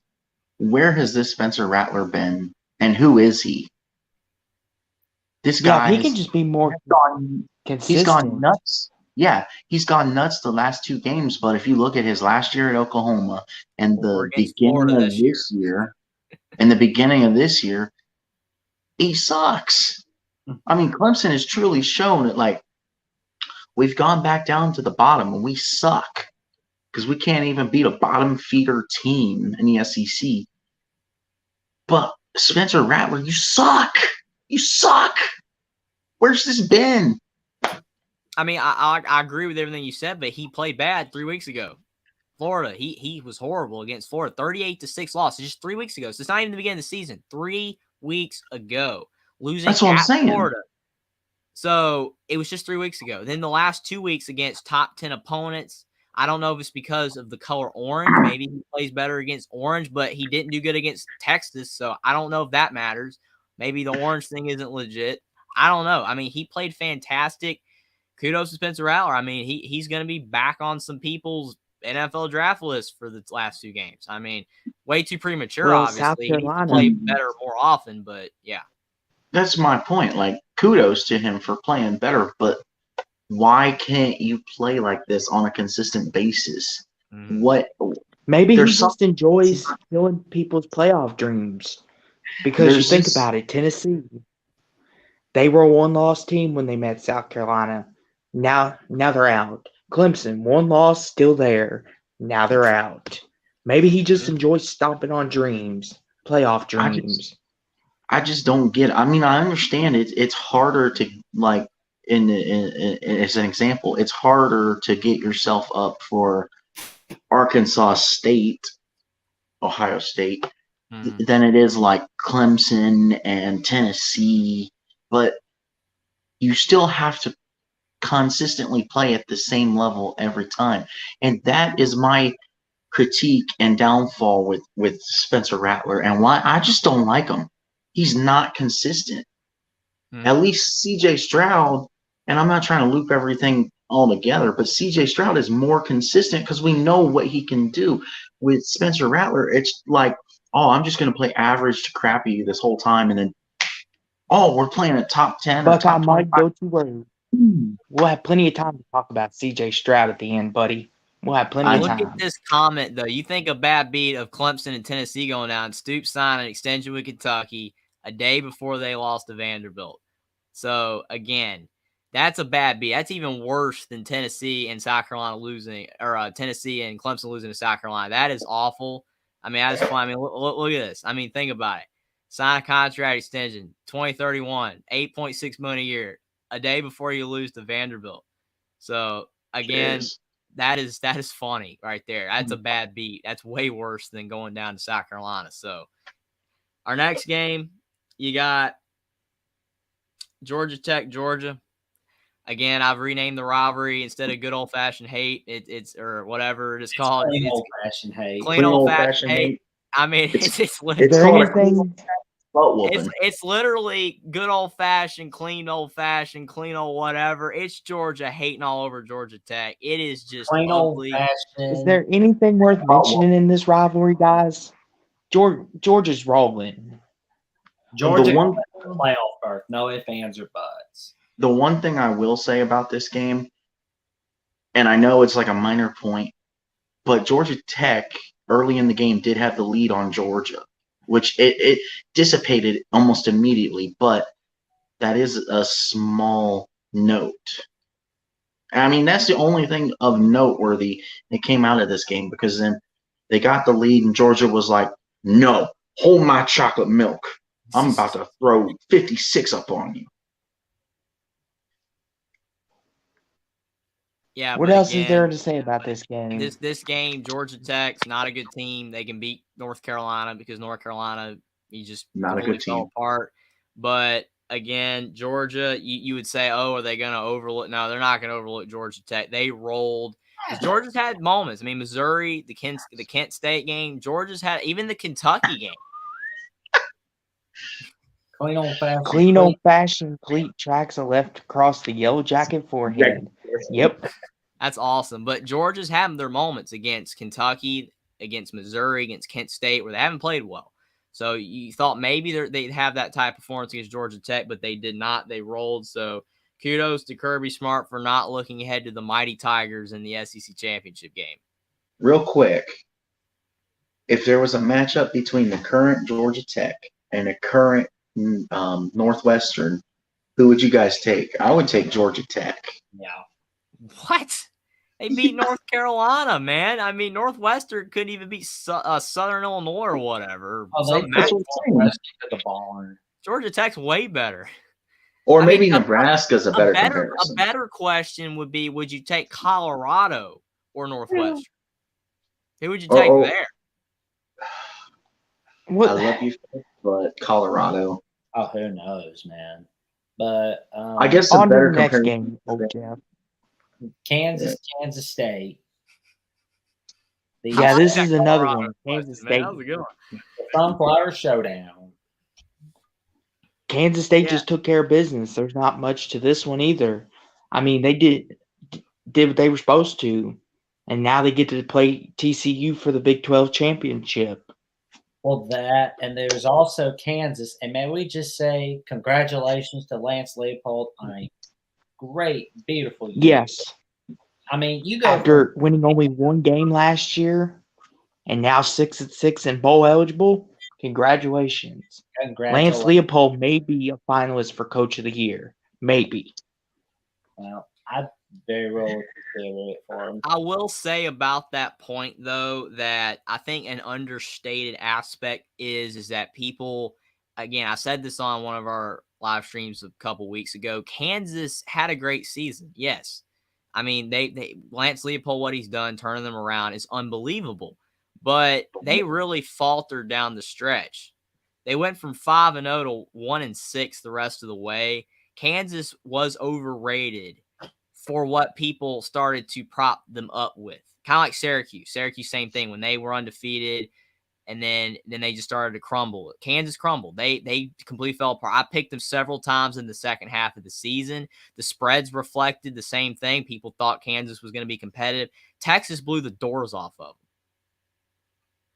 Kansas is not very good. Kansas, kudos to you, Lance Leopold. You've done a great job, but they're not that good either. So I hope he's able to make them even better next year, because I would love to see Kansas football be really good, but they're not very solid, man. That's all I can say about that. Kansas State handled business. If you play like you have the last few weeks, you will beat TCU if TCU doesn't give it 110%. But again, I really hope Kansas is an improved football team in the future. But they have done a great job, masterful season by Lance Leopold, but they got overhyped at the beginning of the season when they started winning the games. Yeah, well, especially in that game against TCU. As soon as that injury to Jalen Daniels happened, all went downhill from there. Which we've seen what TCU has become. We'll get to that in a minute. Colorado versus Northwestern, the Wildcats in 15th overtime. Yeah, we could definitely see that. I would actually stay up for that game, to be quite honest with you, James. That's because there will be no 2-point conversions, man. It'd be like 10 overtimes with no 2-point conversions. Yeah, I hate those. Speaking about Lance Leopold, agreed to a 2-year contract extension through 2029. The university included commitment to spend $300 million on a new facility and upgrades in athletics. Hey, that's great for Kansas football, because they're widely considered a basketball school. And now that they're willing to invest in this football team and give him a fair chance, kudos, great. Maybe we could see Kansas. I'm talking about with all consistent. programs. They need this. Indiana, Northwestern, Colorado. College sports is about being competitive off the field. The money. Kansas is now investing into the program. This is what you need to win. In the NFL, it's even Steven. That's why it's harder to win at the NFL level, because it's even. So agreed, Austin. It's great Kansas is doing this, but more programs that stink need to do this, because if you don't do this, basically Tom Allen started to go on Indiana for just brief. Tom Allen's begged on a radio show the other day, help me, give me more help, more resources, because if not, he's going to get fired. But what can he do? So I agree, Austin. Kansas is doing the right thing by giving Lance Leopold a contract extension and investing into the program, because that's how you win in college football. But the unfortunate result of last night's game is Kansas State is now on a 14-game winning streak against the Kansas Jayhawks.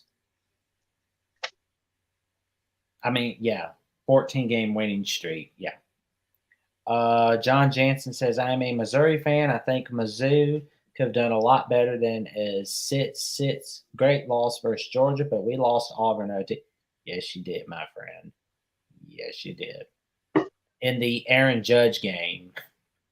Well, yeah, that fumble at the goal line, man. I watched that ending, dude. It was like 1 inch from the goal line. I will say, do you have an opinion on Missouri? Me personally, I think Missouri, they're a good team in the SEC. I think they're just that team there to spoil some hopes. They almost beat Georgia. I do suspect Eli Drinkwitz being in the hot seat going in 2023 because of they're going to get tired of those 6-win seasons eventually. But also, if you check out on Twitter, on the Liberty Bowl's Twitter, on the tweets and replies, you may see that they may get Kansas and the Kansas-Missouri game coming back. Missouri also got blown out by K-State and Tennessee. Yeah, sorry about that. Yeah. They're But just a Kansas little State's a good inconsistent. team, so They're, you they're got just a blown little out. they're just a little inconsistent though. Look at South Carolina. You lost to Florida 38-6. Spencer Rattler looks like hot trash. You go around beat Tennessee Clemson. So Missouri, you almost beat Georgia. Yes, Missouri is good. They are a good team. If they were in another conference, they'd be even better than 6-6. They are a good team. They They almost are beat Kentucky. inconsistent, but they're a good team. So, and we should have done Arkansas, Missouri. That was like the one honorable mention game I wish we had have done, like of all of them, because that was a good game. Yeah. And Arkansas, Missouri, I picked Arkansas on me personally, just in my head. John Jansen, Great I game. think of Kansas as Mizzou's main rival still. Well, like I said, if you look Yeah. on Liberty Bowl Twitter and you look on their tweets and replies, they may just bring it back sooner than 2025. Now, if we're referring to football, yes, but basketball, I'm sorry. I was Kansas talking is just about head and shoulders. football. I was talking about football. Okay. Yeah, because But Liberty Bowl in the Liberty Bowl under the tweets and replies, the college football Reddit. Mm. Oh yeah, The last time that the Kansas-Missouri basketball rivalry was good was in 2013. That game was legit. Missouri was like 4th, Kansas was 2nd, and it was the last year before Missouri left for the SEC. That was a great game. Oh, that was like 9 years wait a ago. minute. I think that was February 2012. 12. Again, if I'm getting the years wrong, it don't matter. I remember the game. I was a little kid, okay, man. Great game. Fantastic game. I Yeah. believe Missouri could have had a better season and really had a chance at wins versus Kentucky, Florida, and Auburn. They nearly beat Georgia. Are we good enough at the moment? And he commented, Georgia. That's what I'm saying earlier. I said they almost beat Georgia, so they're solid. You can't almost beat Georgia if you're not at least competent. So Missouri's a good team. They're just very inconsistent because they've been blown out. They've had bad performances like South Carolina has, but they've also played really well too. So again, they're a good team. Just a good team. On to the next game, gentlemen. I think it's time. Iowa What's our State, next game, young TCU. Jeffrey? Iowa State, TCU. TCU, this is another game that we don't even really have to talk about as much. Iowa State, I said that Matt Campbell, no one wants to admit it, but something's wrong at Iowa State. Something is completely wrong with the Cyclones. I'm not saying he's on the hot seat. He's done a good job at Iowa State. I know what Iowa State was before he got there, but they stink right now really bad. Their offense is bad. Hunter Deckers is almost as bad as Spencer Petras. I mean, he's a little bit better, but he's bad. The defense gave up in this game because they're like the broadcast team kept saying Iowa State's defense has to save them in this game. They've saved them all year. Why are they going to try on a 4-7 game where their offense isn't doing a daggum thing and TCU's just pouring it on? So the Horned Frogs are real simple or whatever they do. They beat down Iowa State. It proves Iowa State is in bad shape. I would argue Matt Campbell needs to watch out. He needs to do better because he rose them up. Now they're in the toilet. And TCU, all you got to do is win one Jeffrey, I game, agree. they're in the playoff. Yeah. And Not much to say on this game. TCU just steamrolled them, left no doubt. TCU's ready. They're ready for the Big 12 championship game. They know they win that. They've got a date in the playoffs with somebody. And Iowa State, how the mighty have fallen. They were a team in the New Year's Six Bowl, and now they're this. That's all I got to say. ECU is ready to answer question versus Matt Campbell's not ready to address the issues game. Agreed. Yeah. But one good thing came out of Iowa State's bad year this year.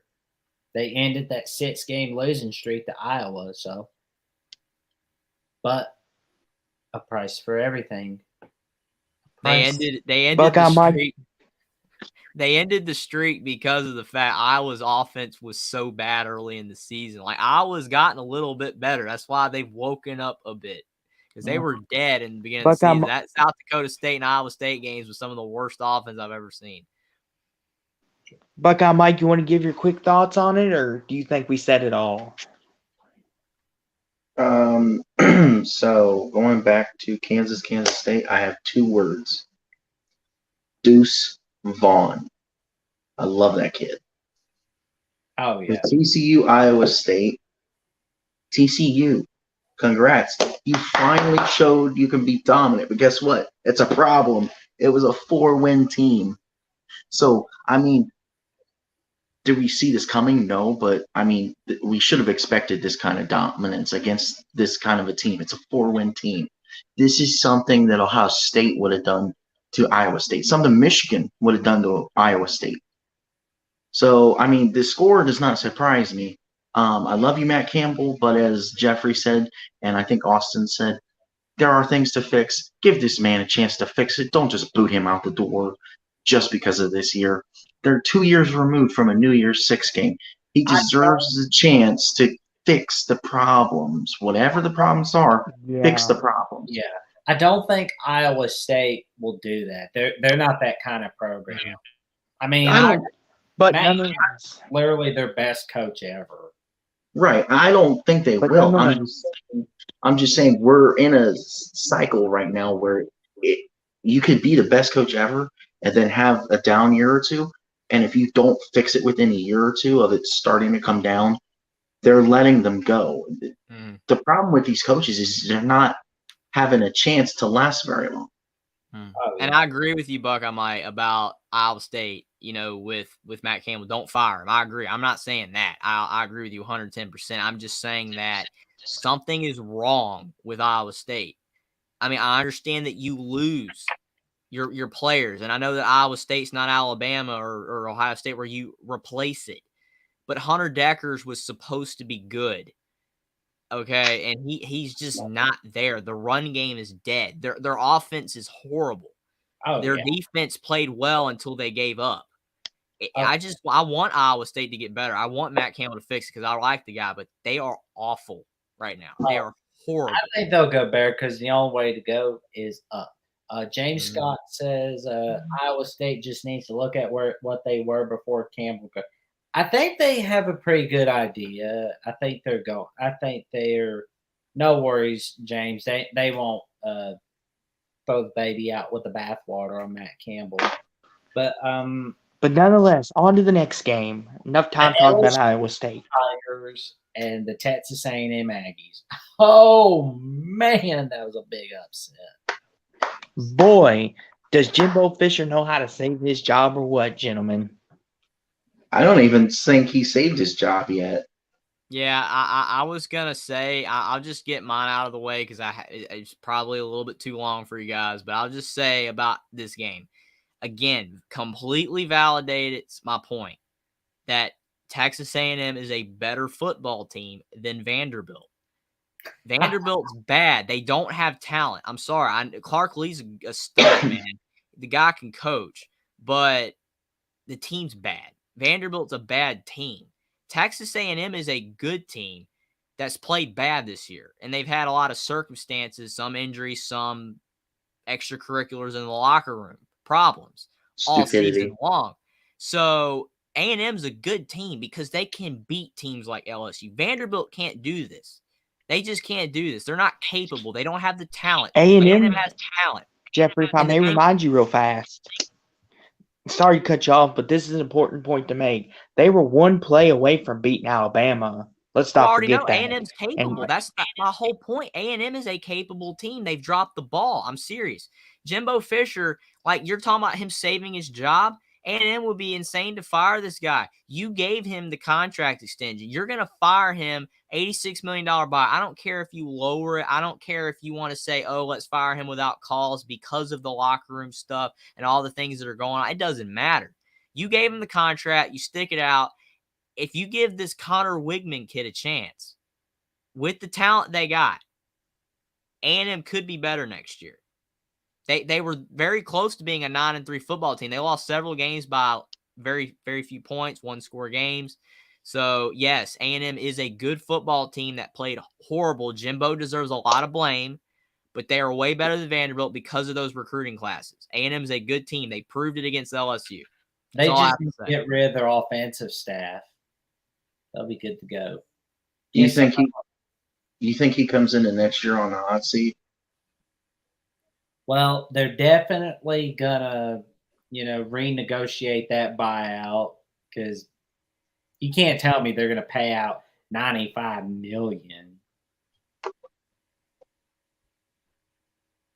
James Scott is saying Texas A&M is a sad situation. He's more focused on recruiting stars and developing talent. If they get rid of Jimbo now, it'll cost them $90 million on the buyout, which is why I suspect that they will negotiate that buyout. Kind of like after the COVID season from Michigan.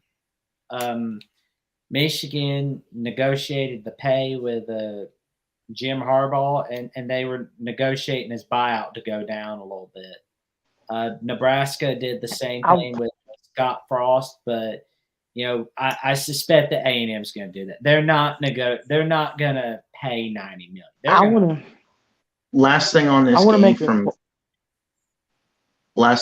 game from me, I think that LSU could have also been caught in the trap of looking ahead, but I don't know.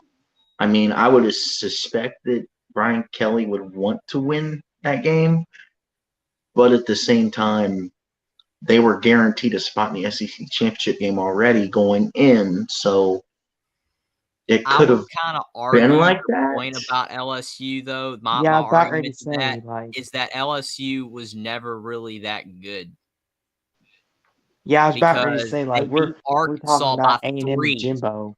They beat Arkansas by 3 with a backup quote 13-10. If KJ Jefferson is playing against LSU, Arkansas wins that game. So I almost picked A&M for this reason because everybody's like, A&M's trash, A&M's garbage. No, they're not. They are a trashy program, but they got great players. They can beat anybody in the country. They could beat Georgia if they gave their A game. They could because they have the talent to do so. It's the coaching, it's the program, it's the environment that's the problem. LSU's a good football team, but they had a perfect game against Alabama and 1-1. They've played bad a lot of games this season. They've had awful games that they've squeaked by. So that's why your point, Buck, on Mike, before we went live, you said LSU had no shot against Georgia. They had a shot against Georgia if Georgia played bad, but Georgia's more likely not going to play bad. LSU is not on Alabama or Georgia's level yet, even though LSU beat Alabama. They're not on their level yet. Yeah. Right. I just meant Daniels is not elite either. No. I just meant that like they were already a lock for the championship game. So maybe they just weren't focused in on A&M like it should have been. They were focused on Georgia, and that blindsidedness and not being prepared for A&M is amongst other things, but it's what led to the result that we have, I believe. I could be wrong, but I think there was some look ahead. Granted, to your point, you're right. And I think it's they not have the right players, so to speak. Like Jaden Daniels is pretty good. He's not, like you said, he's not elite, but he's decent enough quarterback to get you the win and that you need and put your team on his back. Well, I'm pulling this comment up right here about James Scott saying Iowa State is wrong personnel. You just said that about A&M. Wrong players. You can say it, or LSU, wrong players. That's the thing. I said A&M, but it's LSU. Wrong players. If you have the wrong players on your team, then you're not able to win. LSU is a really good team, and Brian Kelly's did a great job, but they're not on that level yet. They're just not. Yeah. Just to wrap up on this game, because great job to A&M. I mean, they came in, they wanted this more. They wanted to send their guys out right. And LSU, Brian Kelly, he did it again. Yeah. Just when you think he's finally going to put the big game curse behind him, they bit him in the butt again. Here's another big game for them because they win this, and then they get Georgia and they win that. And then there's a slight chance they could sneak into the playoffs. But nope, they decided to blow it against A&M. So before you go Jeffrey. Let me correct my point. My point was A&M had nothing to play for, just to win the game. LSU still, to a degree, had everything in front of them. All they had to do was win and go play Georgia and win. Texas A&M has nothing left to play for. This was it, guys. So it doesn't surprise me that this happened in a way, because they just laid everything out on the floor and was like, you know what? Let's go Rocky Balboa and the Russian guy back and forth and just butt heads all night. And guess what? I agree with this comment. It got to a point that A&M was like, here's a right hook, and LSU just laid flat on the mat and couldn't get back up and respond. And it was over. I agree with this comment. That blindness made it so we no longer have to hear LSU is a potential playoff team. Woo! I mean, they did beat Alabama. This is true, but they're still a 3-loss team. I don't care if they win the SEC or not. I know people say you win your conference, you automatically should be in. No. If you're a 3-loss team or a 4-loss team, no. There's cutoff. And that would be the case if Purdue wins. Does that mean Purdue gets in? Not to take us down a rabbit hole, but no, because if you're a 3 or more loss team as a conference champion, then it comes down to comparing resumes, and that's where you being a 3 or more loss conference champion makes you fall apart. Yes, you have the one big point that puts you in front of people or other teams, but your resume doesn't stack up the same way as a 0 loss, a 1 loss, and a 2-loss comparison. It may, if you're in the if it's an SEC comparison, it may for a 3-loss team, but that's a stretch. Oh, and speaking of a team that beat Bama, you're gonna say something? I'm sorry, I've been waiting for a few minutes. I run my mouth a lot. I'm sorry, but my point is you got to think again. I've compared A&M to Vanderbilt a lot, but Tennessee, if LSU plays at Vanderbilt, there's no look ahead. LSU wins because Tennessee goes into a lackluster environment. Vanderbilt Stadium is bad. The music on the TV was louder than the fans. Okay, you could barely hear anything. It was like, yeah, let's live in on a prayer. Like you can hear the music, but you're not hearing the fans. LSU going into 100,000 people it's not the same thing. There is a difference. A&M is here. They've had this season. Vanderbilt is here always. They're bad. A&M they just get lucky. Capable of these games any day of the week. They're capable of this all the time. I agree with this comment because A&M is capable of this. Vanderbilt's not. True. That's it. I agree with this comment. In the 12-team model, Purdue would get in as the Big Ten champion. That's fair enough. Here's the thing. Purdue would get in, but they would be the lowest seeded conference champion in that case. Yes. But if you're basing it off if you win your conference, then Purdue would be in. But this is why you need to get rid of divisions so the 2 best teams get in, because Purdue never deserves to be in this scenario. They don't deserve it. Ohio State, Michigan, even if it's a rematch, play them again because one of those 2 teams deserves to be the champ. It does not no Purdue. No Purdue. A 4-loss team does not deserve to be the lowest seed. That's not even justifiable. Purdue's not even a top 25 team. They don't deserve it even if they somehow beat Michigan. So change the rules. And speaking of a team that beat Bama, the Tennessee Volunteers against the Vanderbilt Commodores. And Mark Rogers makes a great point. Thank you, Mark. The Big Ten's getting rid of divisions, so this is not going to matter. Thank you, Mark. You're a legend, Mark. man. What up, Mark? You guys are awesome. Keep it up. Thank you. Thank you, Mark. Thank you, Mark. Thank you. Yes, but the lowest seed champion would still be 4 as one of the best 4 conferences.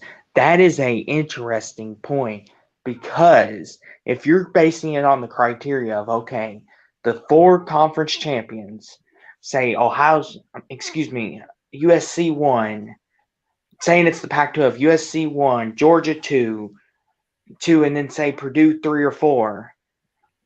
If that's how you're basing it off of, because they are one of the 4 best. Well, the thing is, in a 12-team playoff, they would be the 5 seed or somewhere, because you have 6 conference champions that would qualify, because you still have to give the A seed to the group of 5 best champion.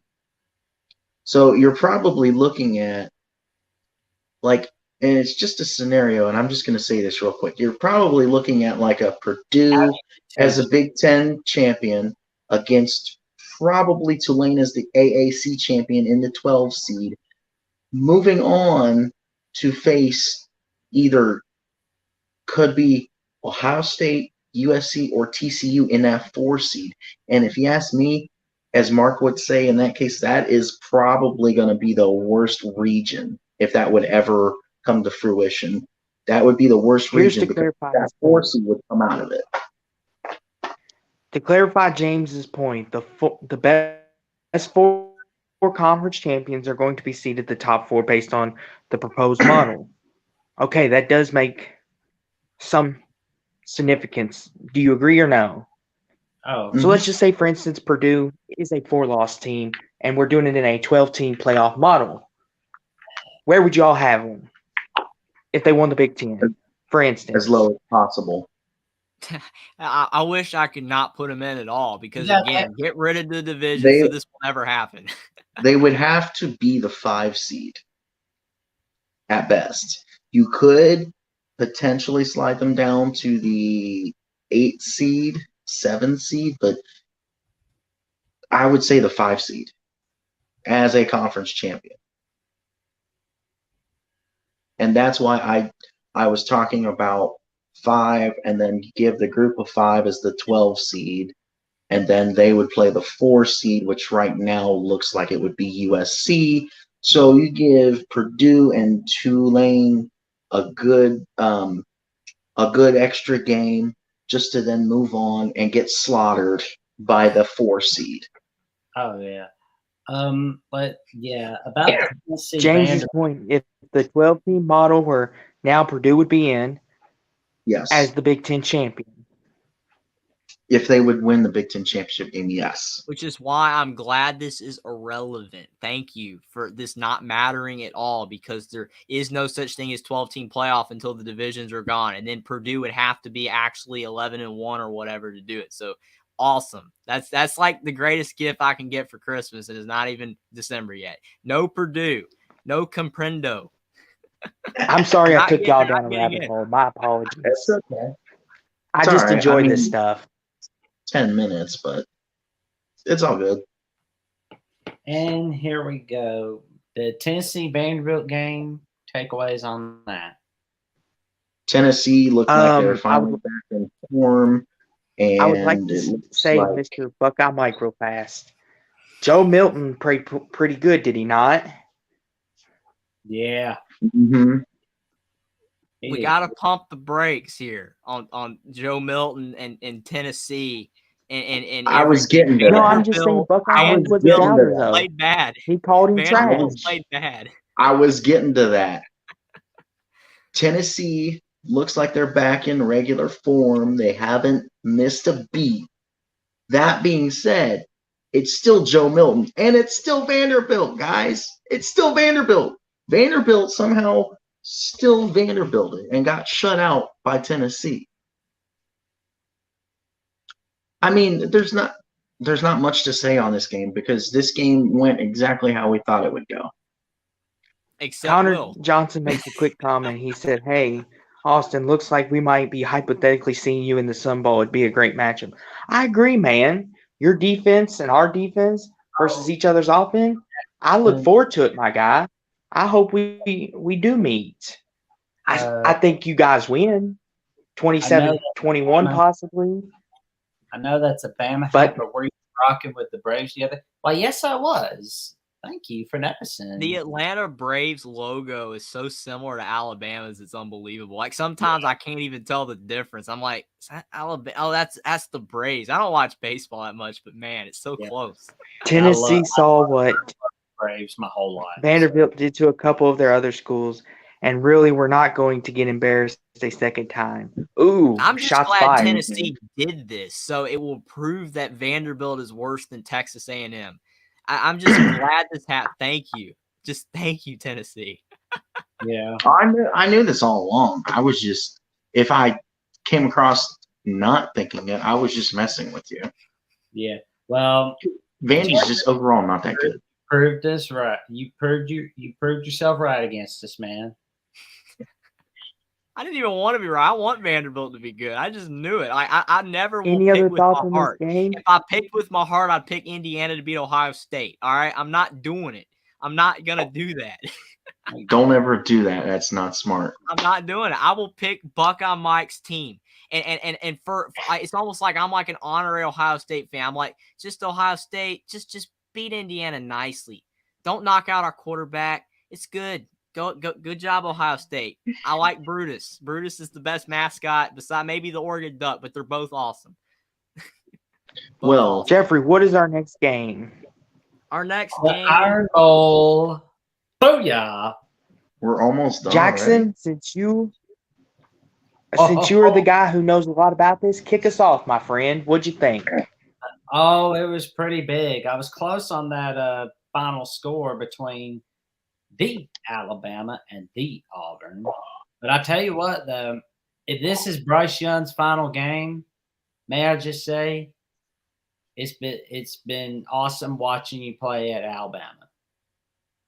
Because I mean, thank you for giving us the awesome memories, and to Williamson, thank you for bringing your awesomeness to the Alabama Crimson Tide. And as for Cadillac Williams, I know you want to be at Auburn badly, but you're gonna be a great head coach one of these days. Here's what you need to do: go work for Coach Saban or Kirby Smart, and wait there as long as you have to for Auburn to open up next time.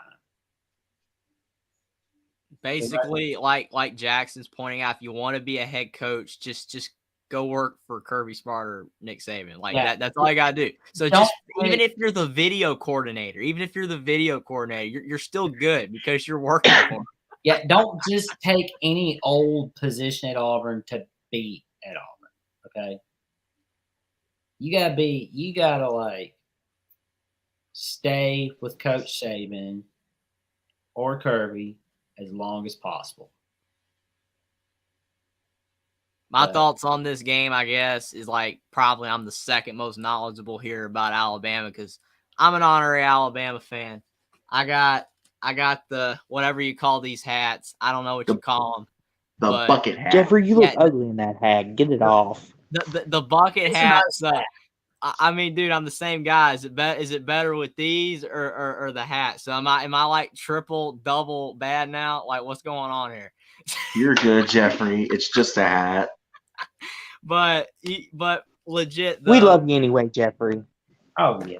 Yeah, thanks, man. Me and my dad watched this game and a little bit of it anyway. We're putting up some Christmas lights. We saw like the second half, but Alabama. I mean, my thing is, I just want, irrational Alabama fans, the ones that are mad that they're more than likely not going to make the playoffs. It's still possible, but more than likely not going to make the playoff to just appreciate Bryce Young. Because if it wasn't for Bryce Young and the Houdini, as Brad Nessler, pointed out a million times on CBS, the Houdini that he is, Alabama could be 7-5 this year. Oh, true. Because Bryce Young is a legend. The guy can make plays out of nothing. I mean, the offensive line is just the worst Alabama offensive line I think I've ever seen.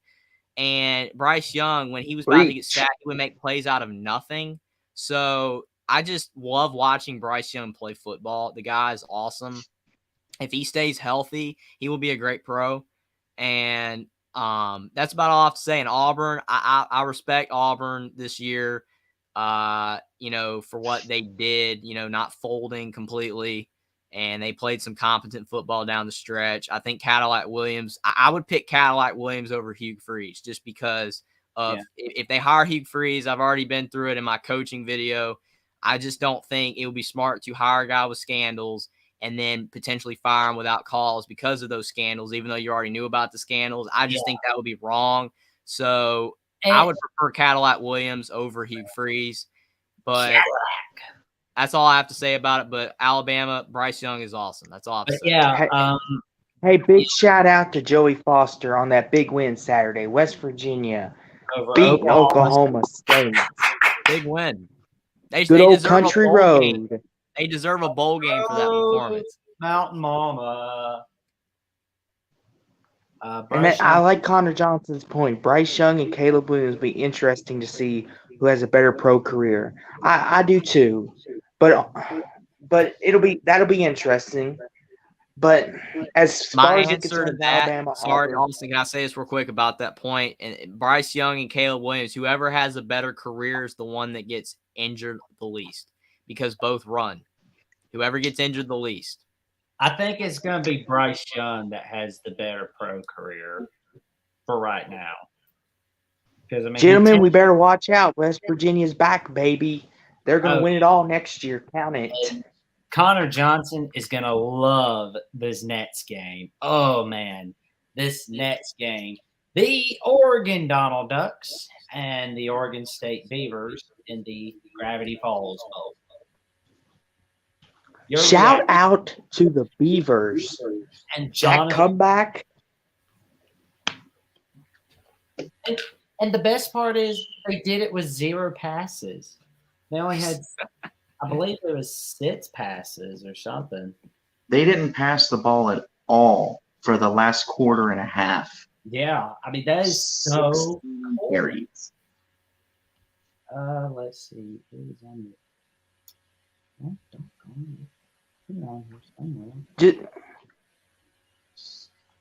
So, but yeah, that was pretty big. Not only did West Virginia beat the Cowboys, they did something rare. They did it on the road. Fantastic way to go out. Bryce will be the better pro. Caleb plays hero ball every down, which is cool in college, but won't work in the league. He will need to alter his play style to succeed. Yep. I agree with that point 100%, but that kind of plays in what I was saying about the injury factor because a lot of the hero plays is on the run. Because, I mean, you look at, like, I'm afraid, like, Josh Allen. I'm not getting off a rabbit hole, but Josh Allen, he takes a lot of hits. How long is he going to make it? Patrick Mahomes tries to take fewer hits. When he runs, he'll last longer. If Bryce Young or Caleb Williams get demolished in the league, they're done. I mean, they're going to have to not run as much. But I do agree with the hero ball by Caleb Williams. That's a great point. Yeah. Connor Johnson makes a good point. Our O-line coach is underrated. Bunch of low to mid 3 stars. He runs a zone scheme and develops at an elite level. Yes, Oregon State, they are a very sneaky good team. Not a lot of people give them credit. Like, they took USC to the limit. And to come back from. But how about that botched punt by Oregon? Was that not a turning point for Oregon State or what, man? I mean, that was wow. Mm-hmm. My thoughts on this game is that I picked Oregon State and I was feeling a little disconcerted when Oregon was up 31-10. So, yeah, I mean, Oregon State, kudos for fighting back. Things broke your way. But, again, Oregon State is a very, very good team this year. And I'm glad that Oregon State's playing well. And Oregon, they've slipped a bit at the end of the season. Obviously, they weren't bad losses, but, they went from being like we talk about how Tennessee blew it and Clemson blew it. Oregon blew it, too. They could have made the playoff as well. They dropped the Washington game, and then they lose to Oregon State. So, Oregon State, fantastic team this year. And, again, as Connor points out, they don't have a lot of talent on that team. And that's how you know you're a great coach, when you can win with less talent. That is amazing. I'm going to go as far as that Jonathan Smith is a way better coach than Mike Riley.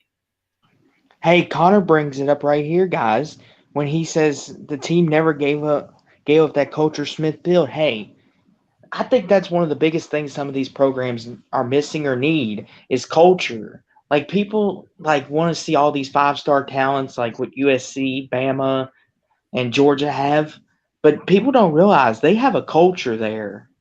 And that's what a lot of these other teams are starting to build. TCU, they're getting a culture now with Sonny Dykes. And Oklahoma, when Lincoln Riley was there, they had a culture. LSU, they're getting their culture back. Brian Kelly at LSU. I mean, LSU, and then Marcus Freeman at Notre Dame bringing it back. The list goes on, but culture is the key. I don't disagree with your point about culture. You are 110% correct. But about Sonny Dykes, though, the culture was there with Gary Patterson. He just lost it at the end. It was always there. He just lost it at the end of his tenure. Sonny Dykes just, with most of the players that were already on that team, just brought it back, and they're having a great season. Kudos to him. But TCU had a culture with Gary Patterson. He just lost it at the end of his tenure.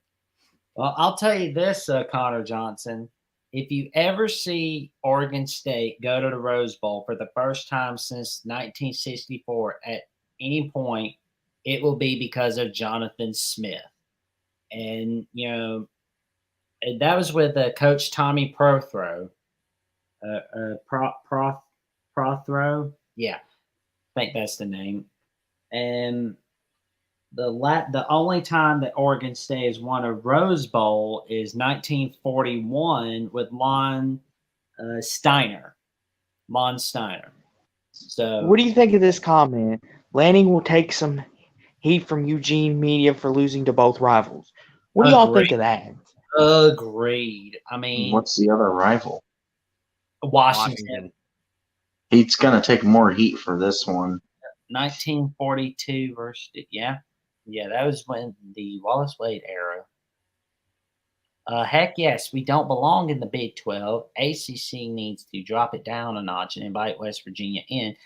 But I understand they're scared of dominance they would face not only in football but basketball. Well, I mean, they got that pretty good basketball coach. Basketball, West Virginia is no joke, guys.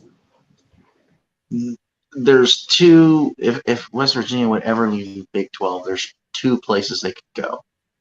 I agree with the ACC, but where's the location of West Virginia, guys? It's right on the edge of Big Ten country. I'm not saying I want them to go there. I'm just saying if they're ever going to leave the Big 12, there's really realistically two places they could go. Well, there's that little rivalry with Virginia Tech and a bigger rivalry with Pittsburgh in the basketball. I mean, yes, it makes more sense unless it makes more sense to go to the ACC because, I mean, you think about, you're talking about Big Ten, they're right by the ACC too. I mean, it's not, there's no difference. They're literally touching both. They're like, I mean, like you got your east side of your states touching Maryland and Virginia, and then your north touching Pennsylvania and Ohio. So either way you go, you're touching it. You're there. Oh, and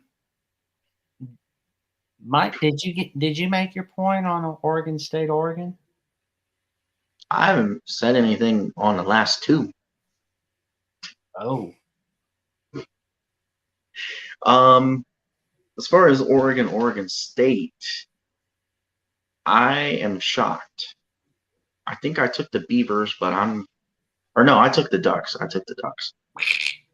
I am shocked because I like Oregon. That's why I took them. Dan Lanning deserves to take some heat over this. They were up by 17 points at one point. Mm-hmm. And then that punt happened. That botched punt happened. And then just kapoof. They scored 21 unanswered points. Right. Now, Alabama Auburn, I only have a few points on this and we can move on real quick. Alabama did what you're supposed to do. They stampeded on Auburn's throat. Here's a good question. So let's just for a second say TCU and USC wins on Friday and Saturday. What would you think about a Sugar Bowl between Alabama and Ohio State? Ooh. Do you think if that was a scenario that would be CJ, Bryce, and Will's last game? Do you think a matchup like that would prevent the opt-outs from the ones that are probably going to be the obvious opt-outs?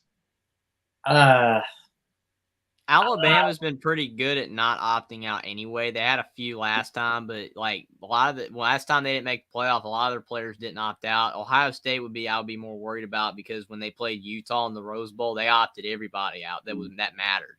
So I think Ohio State would opt out more than Alabama. Connor Johnson was saying the Ducks were up by 21 with 5 minutes left in the third. Oh, yeah. Yeah, Connor Johnson, I'd love to come in and preview our bowl against, if it's against Austin Card, especially if y'all have me, of course. I mean, sure. I mean, if we're previewing the bowl game, we'd love to have you as a guest for sure. And then Hummus Hero says, I'm afraid Ron D is losing the culture that Urban left here in Columbus. Interesting point. I don't know. It's too early to tell, man. I can touch on that, but I want to wait because that's one thing I wanted to talk about. What are the playoff venues this year from James Scott? They are the Peach Bowl and the Fiesta Bowl. Yep. But yeah, that was a pretty big victory by Oregon State, and oh man, I loved it. I was watching Bama and watching a little bit of Oregon State. So what I was doing was just running to TV, watching Bama, and then watching Oregon State on the iPad. And I was wanting to see if Purdue was going to win the Big Ten West on the computer. But yeah, they did. Troy V makes a great point. West Virginia does not meet the academic requirements of the Big Ten. They have to go to the ACC. I'm just saying you could now. Granted, the Big Ten really heavily, if they're bringing members in, they look really heavily at the academic requirements. But if there was one exception to bring a school in and not look at the academic requirements, I think it would be West Virginia. Because if you want to talk about the academic requirements, the obvious one to bring in is Will's favorite team. Notre Dame. Hey, let's get ahead by 21 points and be choke artists. And where did Austin go? Well, bring up some honorable mentions. Texas Tech, Oklahoma. First time in school history that Texas Tech has beaten Texas and Oklahoma in the same year, and that's all in the first year of Joey McGuire. Congratulations to Coach Joey McGuire.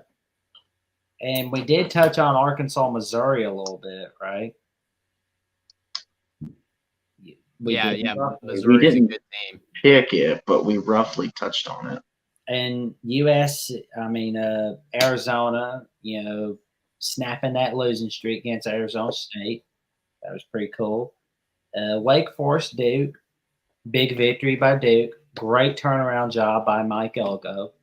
Terrific job. Coastal Carolina. I take it that you really didn't care about James Madison, did you? No. They got stumped. You want to talk about an honorable mention that was actually a good game out of the group of 5? I would suggest or would like that we give an honorable mention to Georgia Southern and Appalachian State. Mm-hmm. Georgia Southern stunning the college football world with a 2 overtime victory. And App State collapsed. Oh, yeah. Shout out to that Sun Belt. I agree, Connor Johnson. I agree. And let's see. Honorable mention to Central Florida and South Florida. Okay. I wonder when the Central Florida fan base is going to get tired of Gus Malzahn at some point. Because at some point, I don't think he's going to win a Big 12 title. Let me just be the first to say.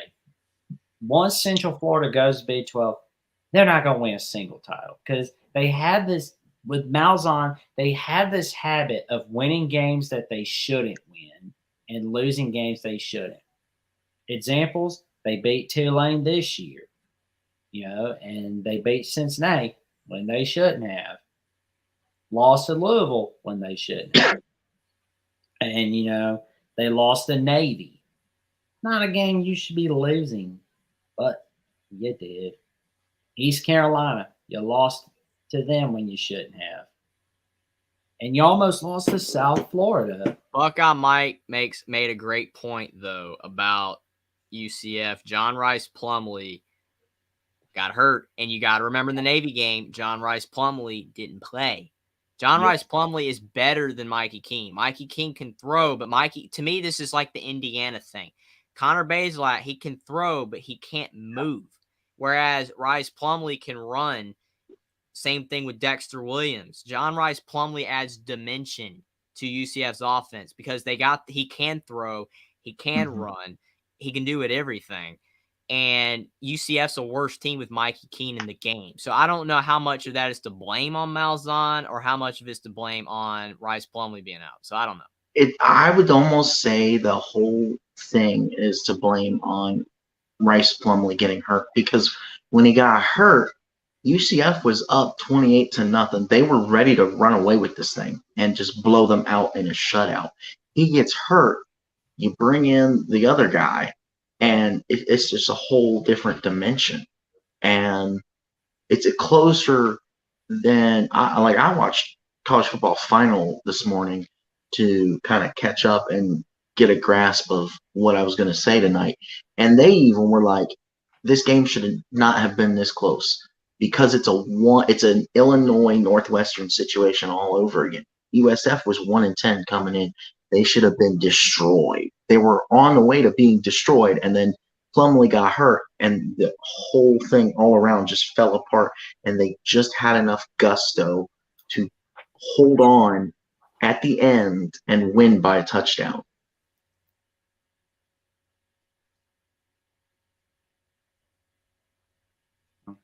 Yeah.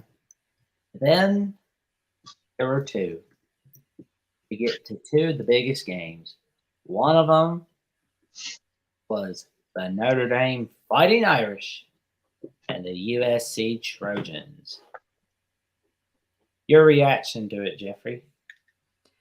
Yeah, this was a game where, obviously Will, pick Notre Dame because it's his favorite team. And he thought that, when you got the blinded, sunglasses on, that Notre Dame's going to go out to SC and get it done. But I don't know. I just felt that USC, they won, against UCLA. They were ready for Notre Dame. And everybody was talking about the physicality of Notre Dame was going to be enough to stop USC. But USC is good. I mean, they've proven that all season. They have one loss by one at Utah, and Utah is a beast of a team at home. And you can argue that USC should have beaten Utah if there wasn't a bad call at the end of the game. So I will say that I had no doubt USC would win, but the only thing I did doubt was whether USC would play like they can, and they did. Caleb Williams played out of his mind. He did have several Heisman moments. I don't know if he's going to Heisman. That's a whole other debate. That could be a whole other live stream talking about Heisman. But USC played fantastic, and if all they got to do is beat Utah this time, and they're in the playoff, that's all you got to do. USC played great. But yeah, it was a great game, and I'll tell you what, I bet you they were pretty happy when LSU lost, because now they're going to be number 4. But I personally think they should be number 3 ahead of TCU because that win in Corvallis against Oregon State, man, that was big. I agree with your point, Connor Johnson, for sure, about the fact that Notre Dame lost to Stanford and Marshall. But I will say that Notre Dame also beat North Carolina, who has slipped a bit. And they beat Clemson, who I know is not as good as they've been in the past. Notre Dame was a competent team. They've improved. They're better than they were against Marshall and Stanford. So that doesn't really apply. It's just USC is better than Notre Dame now. They were way better than Notre Dame then, but they're still better than Notre Dame now. And USC played better than Notre Dame. They did what they needed to do. If USC didn't play well, then Notre Dame could have beaten them, but USC did what they needed to do. They handled business. Yeah. I mean, that is pretty big, man. All USC has to do. So what you're saying is Pac-12 is greater than AC. Absolutely, if you were here earlier, Connor Johnson, I literally said that. Like the ACC this year is the Pac-12 for the last 4 years before this year. No one wants to say it, but the ACC is horrible. We'll say it. They're horrible. They're Yep. just bad. The Pac-12 is way better than the ACC this year, for sure. Yeah, I Because mean, the ACC is the only conference that doesn't even have a team in play for the playoff. The Big 12 does, the Pac-12 does, and the SEC and the Big 10 do. The ACC is terrible. They're bad. and Notre Dame killed the ACC's playoff chances this year. So, and South Carolina, of course. And the Gamecocks, man.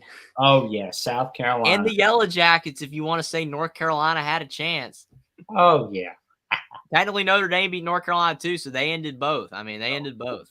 Oh yeah. Notre Dame can say that they beat the ACC champ either way. So they'll be having a cold one on Saturday night, and they'll be like, "Huh, I feel pretty good. What did we do? We beat the ACC champ. Oh yeah." Yeah, we're 8-4, but we basically own the ACC. And if you had to beat North Carolina and Clemson, they'd have been 6-6. But if they had to beat Stanford and Marshall, they'd be 10-2. Marshall. And one more So, game. hold on. Do you want to go or do you want me to go? Ooh. On the game? No. On Notre Dame USC, or is it just go my ahead. turn? Oh yeah, I didn't know whether you gave your opinion or not. He's been talking the whole time. I am so sorry. Told you, Nothing wrong sometimes with I it. talk a little bit too much, Nothing man. wrong with it. Nothing wrong with it. I'm just like we all need to talk. True. I'm so excited. I'm just like, I get it. As far as this game, I want to start off by dishing out a few apologies. I'm sorry, Tim, Tony, and Rick, and I'm sorry, Caleb Williams, because at this point, yeah, we can have a live stream later talking about the Heisman. At this point, even if USC does lose the game next week and they lose close, at this point, it's Caleb Williams to lose. If he does lose it, then it's up in the air, but he's the favorite right now. I mean, we can talk about this in the next one, but CJ didn't look Heisman worthy on Saturday. But congrats to USC, got the job done. Notre Dame was hanging in there for a while. I was calling this game. Notre Dame fans need to not blame the quarterback for this game. As Mark tweeted out, the quarterback for Notre Dame played amazing. It's everything else around them. And the thing I don't like with Notre Dame, they're either choke artists, where they get the lead and then choke it away and lose, or they get blown out. And then last thing on this is just in general, Caleb Williams is just a masterful player, and he showed it. I mean, in my opinion, yeah, they're both very elusive. I think Caleb Williams is more elusive and on a bigger scale than Bryce Young.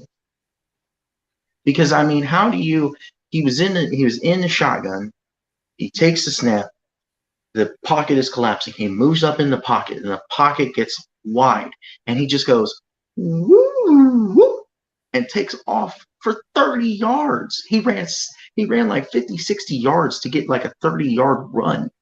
I mean, who does that other than Johnny, I have a problem with drugs, Manziel?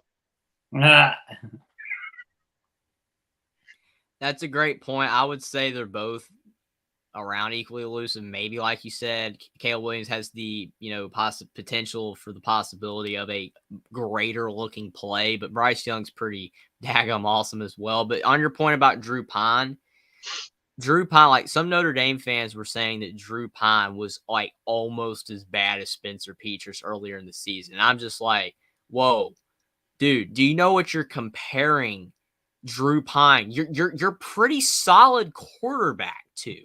You're comparing him to one of the worst quarterbacks of all time.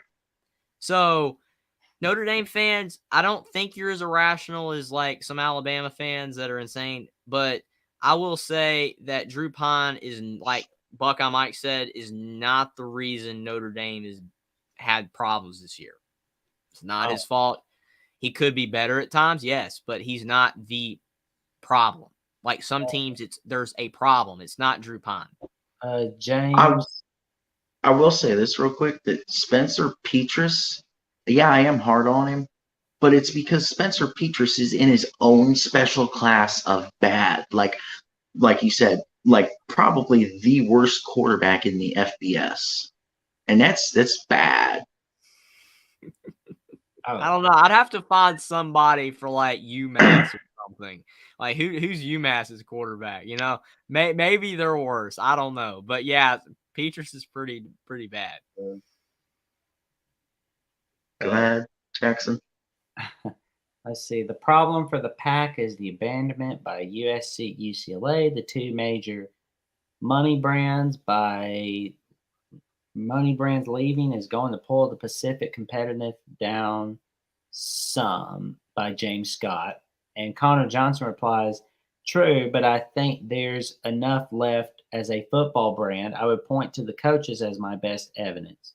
Worst possibility, we add San Diego State and SMU. I would add Boise State personally. Yeah, I would add Boise. But I mean, that's a cop out. That is a bad cop out. If you're reliant on USC and UCLA as the money makers, that's on you. And why? Because you can't get the recruits, because you can't win because you can't get the recruits. You need to build around what you have to bring in money that you can. Yeah, it helps to have big money programs like USC and UCLA. Ask the Big Ten with Ohio State and Michigan. I mean, you can make the conference survive with the teams you have and bring in your top tier group of 5 teams. Look at the Big 12. They are losing Texas and Oklahoma. What did they do? They grabbed from the top tier of the independent with BYU, and 3 of the top teams in the American were Cincinnati, Houston, and UCF. Now, granted, yes, going back to what one of you said, UCF more than likely will never win a Big 12 title unless some culture changes are made and things start to turn around back to the Scott Frost era. Mm-hmm. But it will if they do, it will take a long time. I will say I agree with the point. There is going to be a big drop off in the Pac-12, but see, that's the point like I made the other night about if you could go back to 1990s football and all the conferences are competitive, the Big East is back. You know what I'm saying? That would be the greatest for this. Like you would have this playoff and it would be so even Steven because you'd have good teams from every league and you would not have this problem where the Pac-12 and the Big 12 are so much worse. And the ACC is just playing awful right now. Mm-hmm. And it's the Big 10 SEC running everything. It would be a lot more even. Speaking of the Big 10, the best for last. The game. The game between the Ohio State Buckeyes and the Michigan Wolverines. You can't trademark the Ohio State. You can trademark the game. I agree with that. You can trademark the game, but not the Ohio State. It's not technically trademarked. It's only trademarked to sell merchandise. I know. I'm just poking fun, man. I know. One Scoop John, do you know did you know, One Scoop John, that come on, man. that down November 18th, 2000, you know what it was 5 days before? That when Michigan beat Ohio State for a second straight year that time? It was 5 days before Tom Brady made his NFL debut. That was the last time Michigan beat Ohio State in consecutive years at that time. And this year was the first time since 2000 that the Ohio State Buckeyes have been beat by Michigan in Columbus. So we have to see that score for 363 more days. I mean, how about that? Sorry, hummus, man. How about that yeet from zero, man? I mean, that was a big play. It was going to be touchdown Buckeyes. Yeet! Yeah. Buckeye like first, Buckeye Mike, if you want. Plays like that replay in my head over and over again. The ones that stand out, yes, the 2 Edwards breakaway 75-yarders were bad, but it's that one and the stupid, idiotic move by CJ at the end of the game where he's trying to just gain the yards, and then all of a sudden he's like, oh, somebody open. Whoop. No, what are you doing? You're driving down to cut it down to one score, and you just give the ball away. What are you doing, CJ? Now, as a whole for this game, there's a tale of two halves. Because at the end of the first half, and it seemed to flow over to Ohio State in the second half, in my opinion. At the end of the first half, Michigan had bad clock management because with the time running down from 50 seconds to 20 seconds or a little less, they went into a huddle after they came out of a timeout. Why would you do that? Obviously, because you won the game, it worked to your advantage. But that in itself makes no sense. CJ, until about the last few drives, showed potential of his run game. It blows my mind how much of not a runner he is. And this is referencing something that one of the commenters said in one of Mark's shows. CJ Stroud is not a statue. He's not a statue because, yes, he does tend to stay in the pocket, but he has the run game if he wants to. It blows mine and Mark's mind because, like we said last night with Mike, the whole front of the line could open and part like the Red Sea, and he's not going to take off. You take off in a moment like that because there have been footage showing that, and he just doesn't go and take off. I mean, it's frustrating. It makes me pop a vein, honestly. The tide started to turn after halftime because Michigan started to win one of the most important key battles. They were winning both sides of the battle of the trenches. They were winning with the offensive line because they started to get separation to have more of a run game.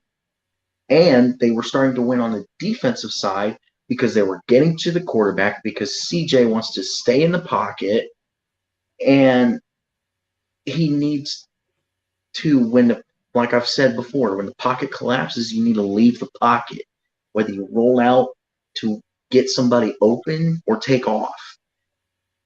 He just stands there and holds the ball way too long and waits for the receiver to get open. What are you going to do if the receiver never gets open? This is the first time in 1,000 catches that Marvin Harrison finally dropped a pass. Woo, freaking who. Good job, Michigan. The team never really developed on offense like they should have. By they did. I had some questions about that offense when I saw them against Northwestern. So it was like, me too. Hummus here said not to make excuses, but our team is based on offensive dominance, and we haven't had a healthy running back or two. One of the best two receivers on the basically all year. You were saying Buckeye Mike. How about a shout out to Trainum? He just popped up out of the blue, and he was destroying Michigan's defense in the running game. The Michigan defense, like I said, showed up. There was way too many penalties on both sides.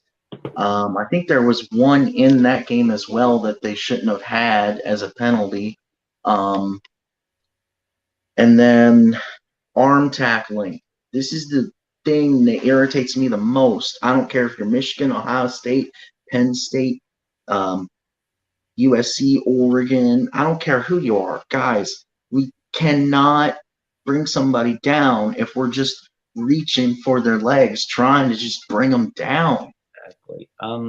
Troy V said, our secondary sucked all year. the Buckeyes were stopping the run and made JJ beat us in the air. Kudos to JJ for stepping up. He took advantage of the lousy secondary, and they won. James Scott, all I saw most season were Buckeye fans coming into every stream chat saying, who's going to stop our offense? We're going to win it all. We've got the best offense in the country. One Scoop John says JJ McGothie.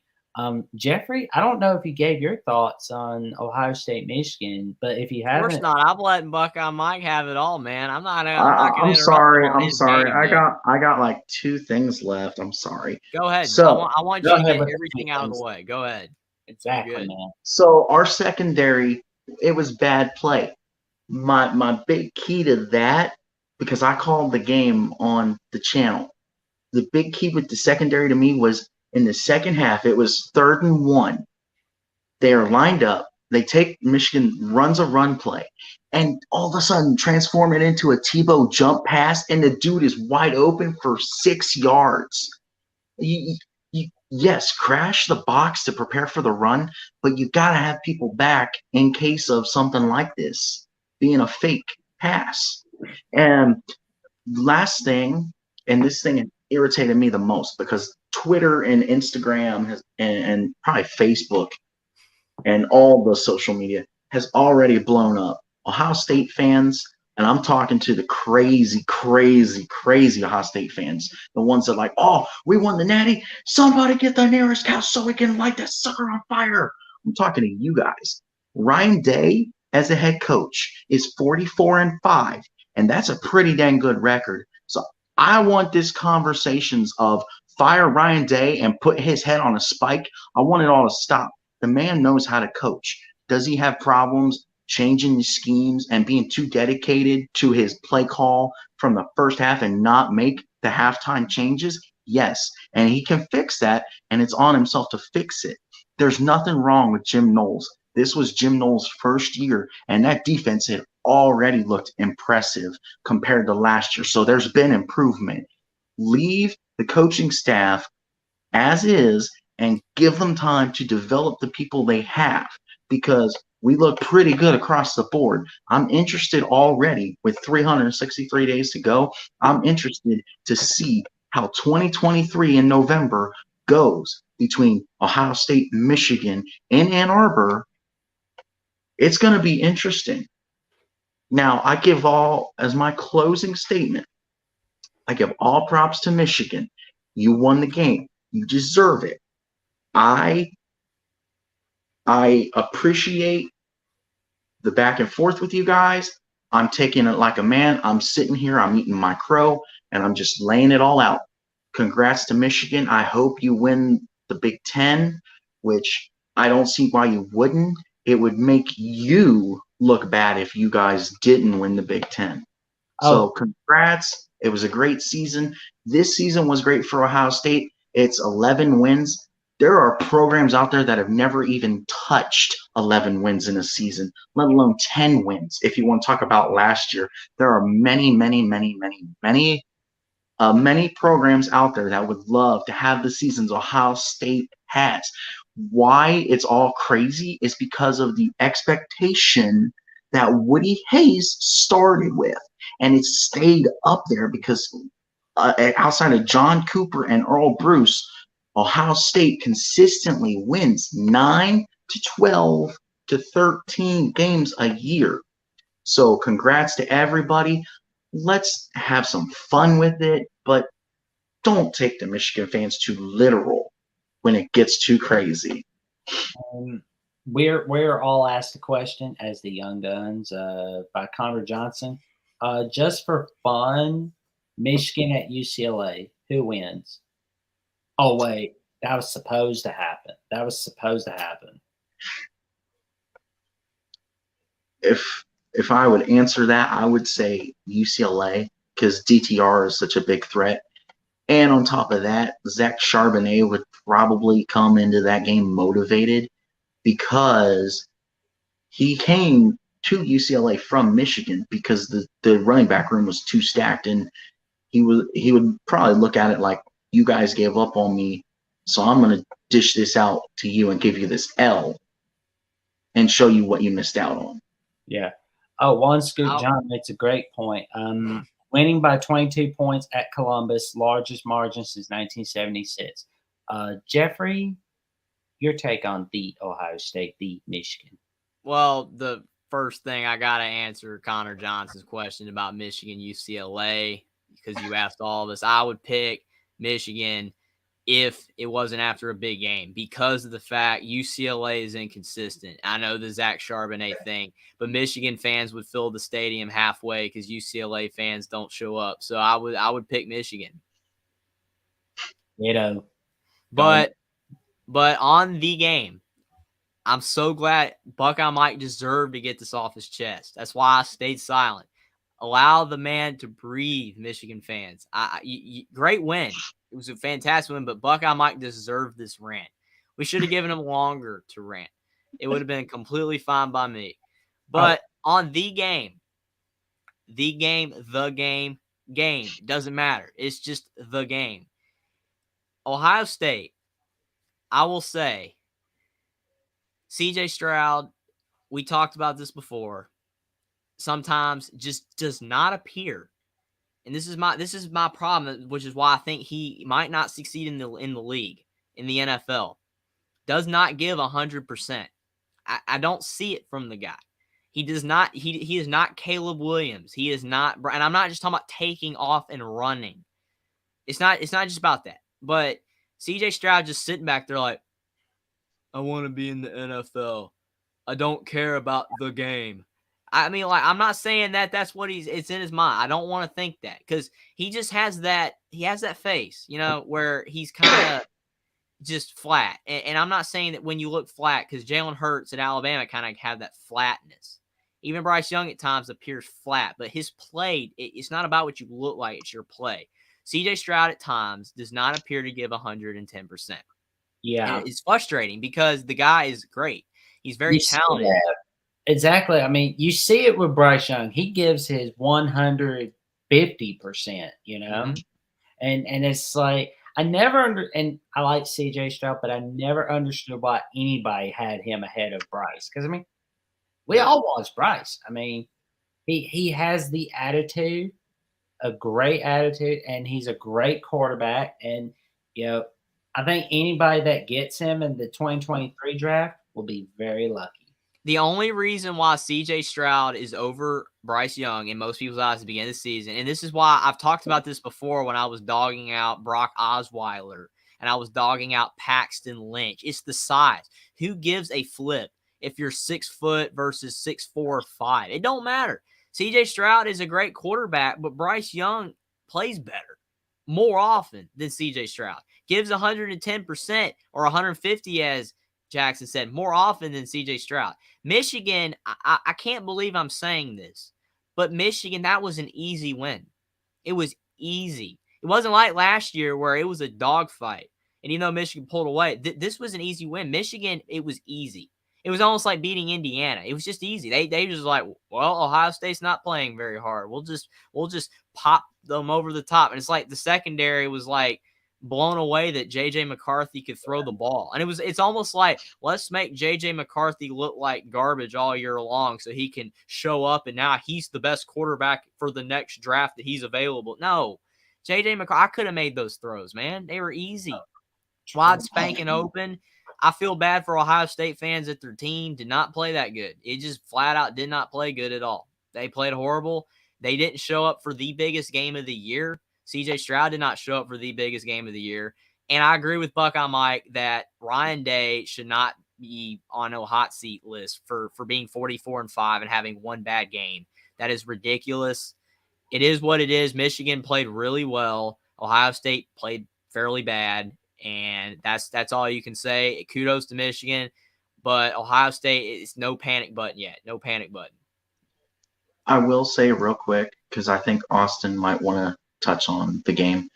The reason CJ came into the season favored to win the Heisman is because of his Rose Bowl performance. And the fact that, in my opinion, in the back of a lot of people's heads that vote for the Heisman, they don't they want to leave Archie Griffin as the only 2-time Heisman winner. But I will say eventually that's going to fall, and somebody is eventually going to win the Heisman for a second time. But the other thing is, I think that there's some turmoil inside the locker room. That's like, because the whole freaking pregame was, oh, Michigan, it's an important game for Ohio State. Ohio State's ready. They're going to show up. You know, they had an interview with C.J. Stroud about, oh man, I studied this film all year. I'm pumped. My mom, if you talk to my mom, she tell you when she calls if I don't pick up, she knows I'm in the film room studying the film. It's like, dude, it doesn't matter. It doesn't matter. All that matters is your performance on the field. Because I'm sorry, I hope you have a good NFL career if you get to have one. And that's not a knock on you. It's just hard to make it in the pros. But, dude, there are things that fundamentally have to change with you. You have to prep for real. You have to show up in these games. You need to just wipe the slate clean and start over completely. Two things about what you just said. Number one, Bryce Young, your point about not winning the Heisman back-to-back, Bryce Young couldn't win it because he would miss that game. Missing one game can do it for you. That's why he had no shot. Plus, they had a worse season than usual, but that's why he had no shot, because of the fact he missed a game and a half. And that basically already took him out of it because he couldn't put the stats up. Number two, about your point with, C.J. Stroud having a great NFL career, and this is not a knock on Ohio State, but Ohio State has underwhelmed in the last 15 years with quarterbacks in the NFL. They suck in the NFL. I'm sorry. They suck. They are horrible.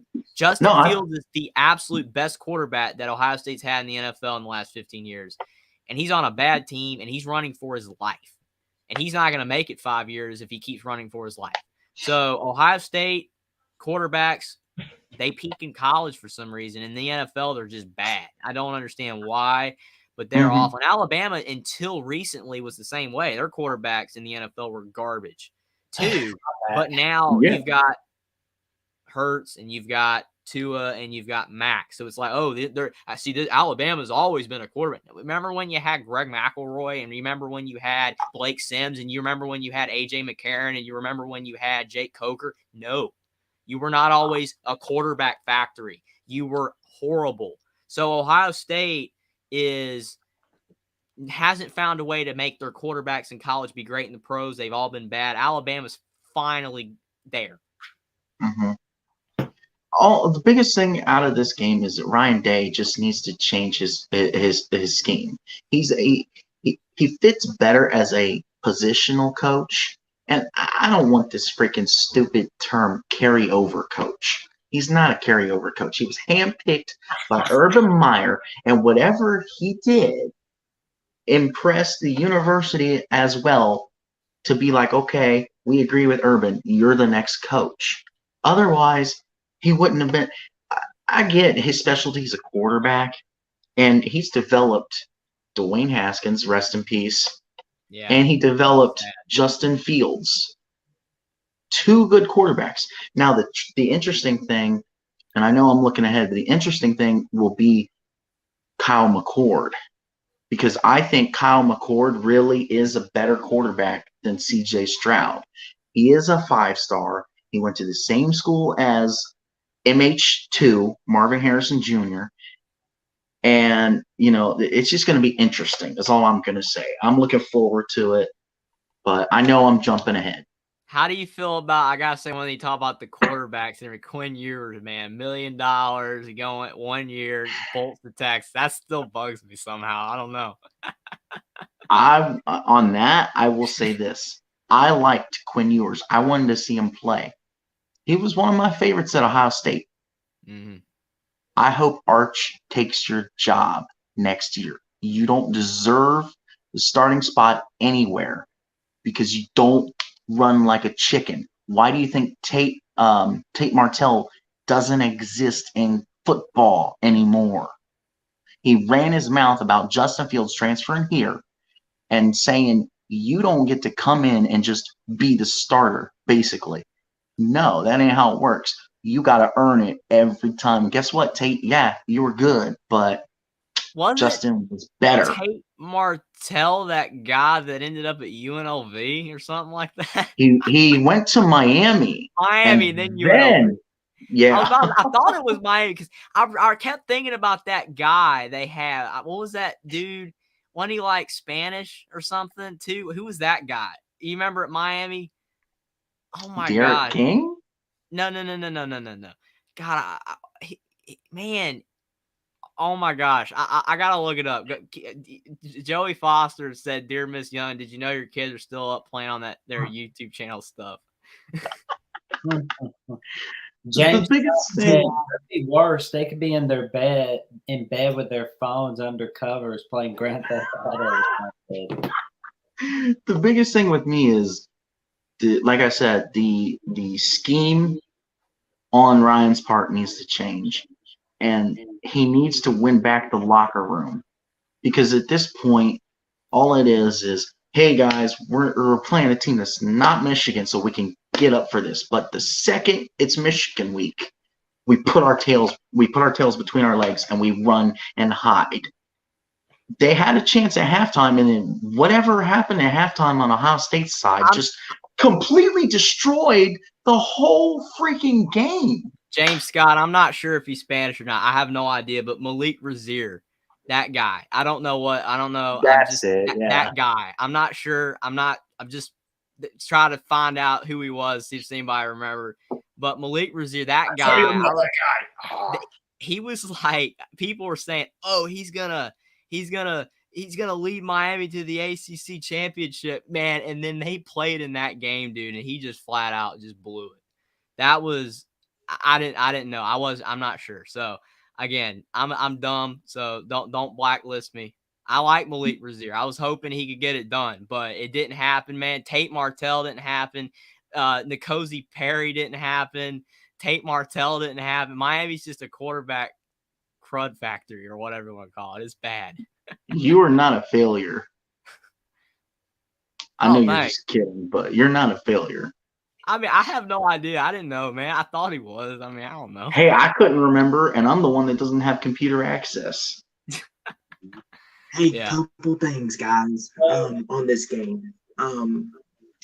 Michigan, all the credit in the world. No Blake Corum. Everyone was doubting them, saying, "Oh, they haven't won at Ohio State in 22 years," and here they are. They went in and they beat Ohio State. They silenced the doubters, and now that they put that to rest to bed, put that curse to bed. J.J. McCarthy, you're right, Jeffrey. A lot of his passes were wide open, but still, the fact that he made those throws, all credit to J.J. McCarthy. I didn't believe he could do it. By golly, he did it. J.J. McCarthy stepped up in a big moment when the run game wasn't there, because credit Ohio State. They stopped that run game. They stopped it.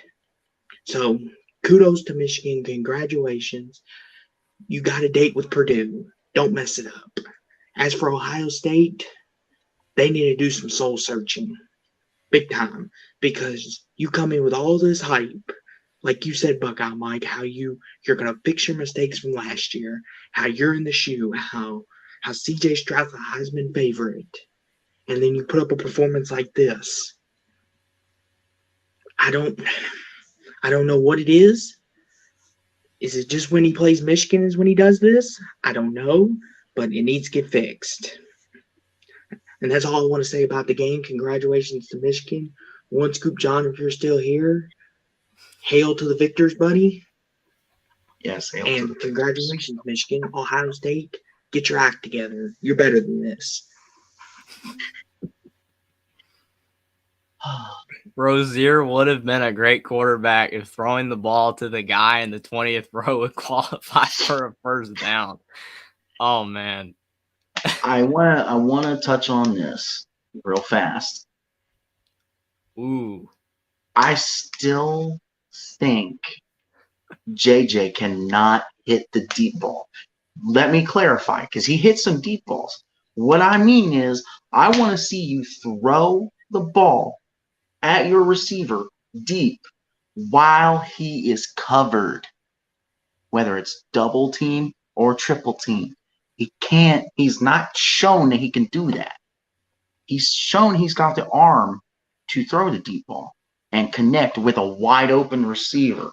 Because let's face it, if Jeffrey could have caught those, I could have caught those. It's like playing backyard football when they're that wide open. That's nothing to go around And bragging the only about. way you miss is if you trip on a pine cone or something.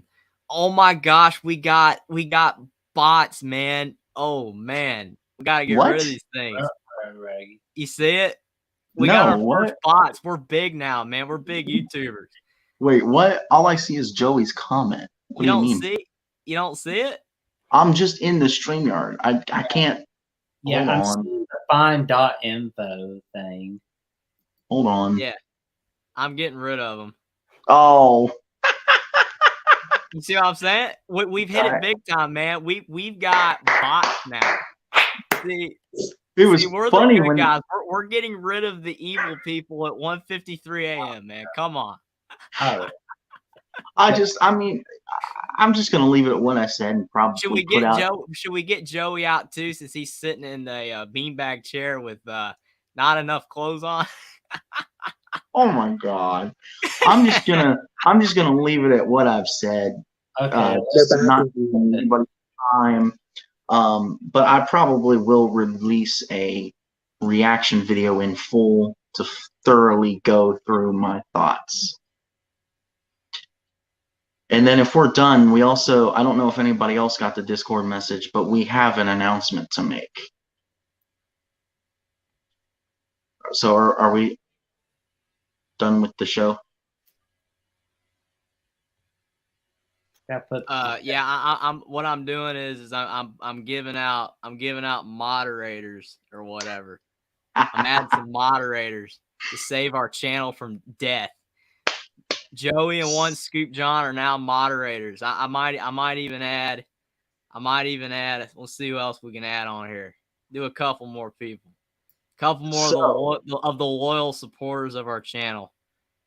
So, by the grace of God, our boss has decided that our recap show will take place on Monday nights.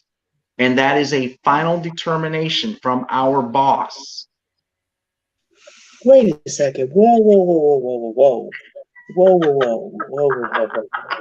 I'm just saying, Will sent out a Discord message. My point is, Will has told us in a Discord or the private way to get a hold of us that we will now be doing the recap shows on Monday.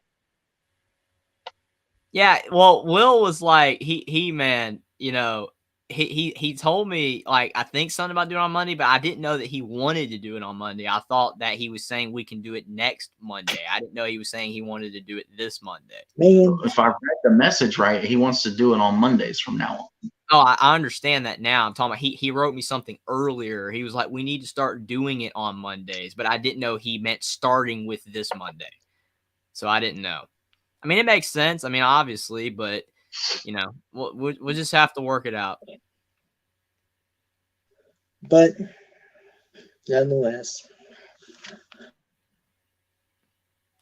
it was a great stream. I mean, I guess we're about done. We've gone through every game. The game got the most screen time. We've been talking about the game for like 45 minutes, almost 30 to 45 minutes. I mean, it's well-deserved, though. I mean, it's a huge game. It's a ratings machine. Mm-hmm. Wow. I mean, dude, I feel bad for the South Carolina Clemson people, man. I mean, if less people had two TVs on, or the fact that when the Michigan got ahead, then obviously people flipped it over. But, man, it was a great weekend of football, and I'm really looking forward to college, the conference championship week as college football gets to a close and the bowl games are coming, and then it's the end of the season. It's gonna be sad when it's over, but I've had a great time this season, and especially now doing these streams with you guys. It's been awesome. I'd like to add, if you're new to the channel, make sure you like and subscribe. What are you doing if you haven't yet? Like and Subscribe and like, because we're channel. putting in that hard work over here, gentlemen. Like, make sure you come back because we'll be doing pick'ems this week for the conference championship. You got LSU, Georgia, Michigan, Purdue, Clemson, North Carolina, Tulane, UCF. Yeah, subscribe and hit that like and turn on post notification bells so you know when we go live and when we do videos, because you don't want to miss this great content, especially from that man up there, Jeffrey from Only Talk Sports, and Jackson and Buckeye Mike and myself. Absolutely. Thank you so much for that shout out, Austin. And you might get another shout out next time we're live of another bad quarterback. Malik Razier was this week's. Who's it going to be next week? Now, maybe I'm fluffing the pillow too much, but this man up here is a god. This man is a god because of how young he is, and he knows the sport so well. I recommend go watch our lives. I did three. I was supposed to do 4, but I was too tired. I did 3 live stream play-by-plays this past weekend. Go watch as much as you want. Go pop in for a minute, because I think if you're just in there for a minute, it counts as a view for that video. Go pop in there even for a minute and check it out. Go watch this man's videos because you will learn something. If you don't know much about football, you will learn something. If you know a lot about football, the man makes good content. So it's a win-win either way. And plus, he gets more views. And subscribe to all of us. I don't know what I'm going to do this week, but we're going to be popping videos out all week. Thanks, Yeah, we got Mike. to pick them for conference championship week. And we know the craziness of that. Who knows? Maybe Purdue beats Michigan by 25. Sorry, John. I know you don't want to hear that, but it could happen. Love you, John. You're my favorite, but sorry. Who knows? But make sure you're back here to hear our predictions. Thank you. Love you guys for the support, and go Cards. Go Bucks and go Blue. Roll Tide, everybody. Go every team, I guess.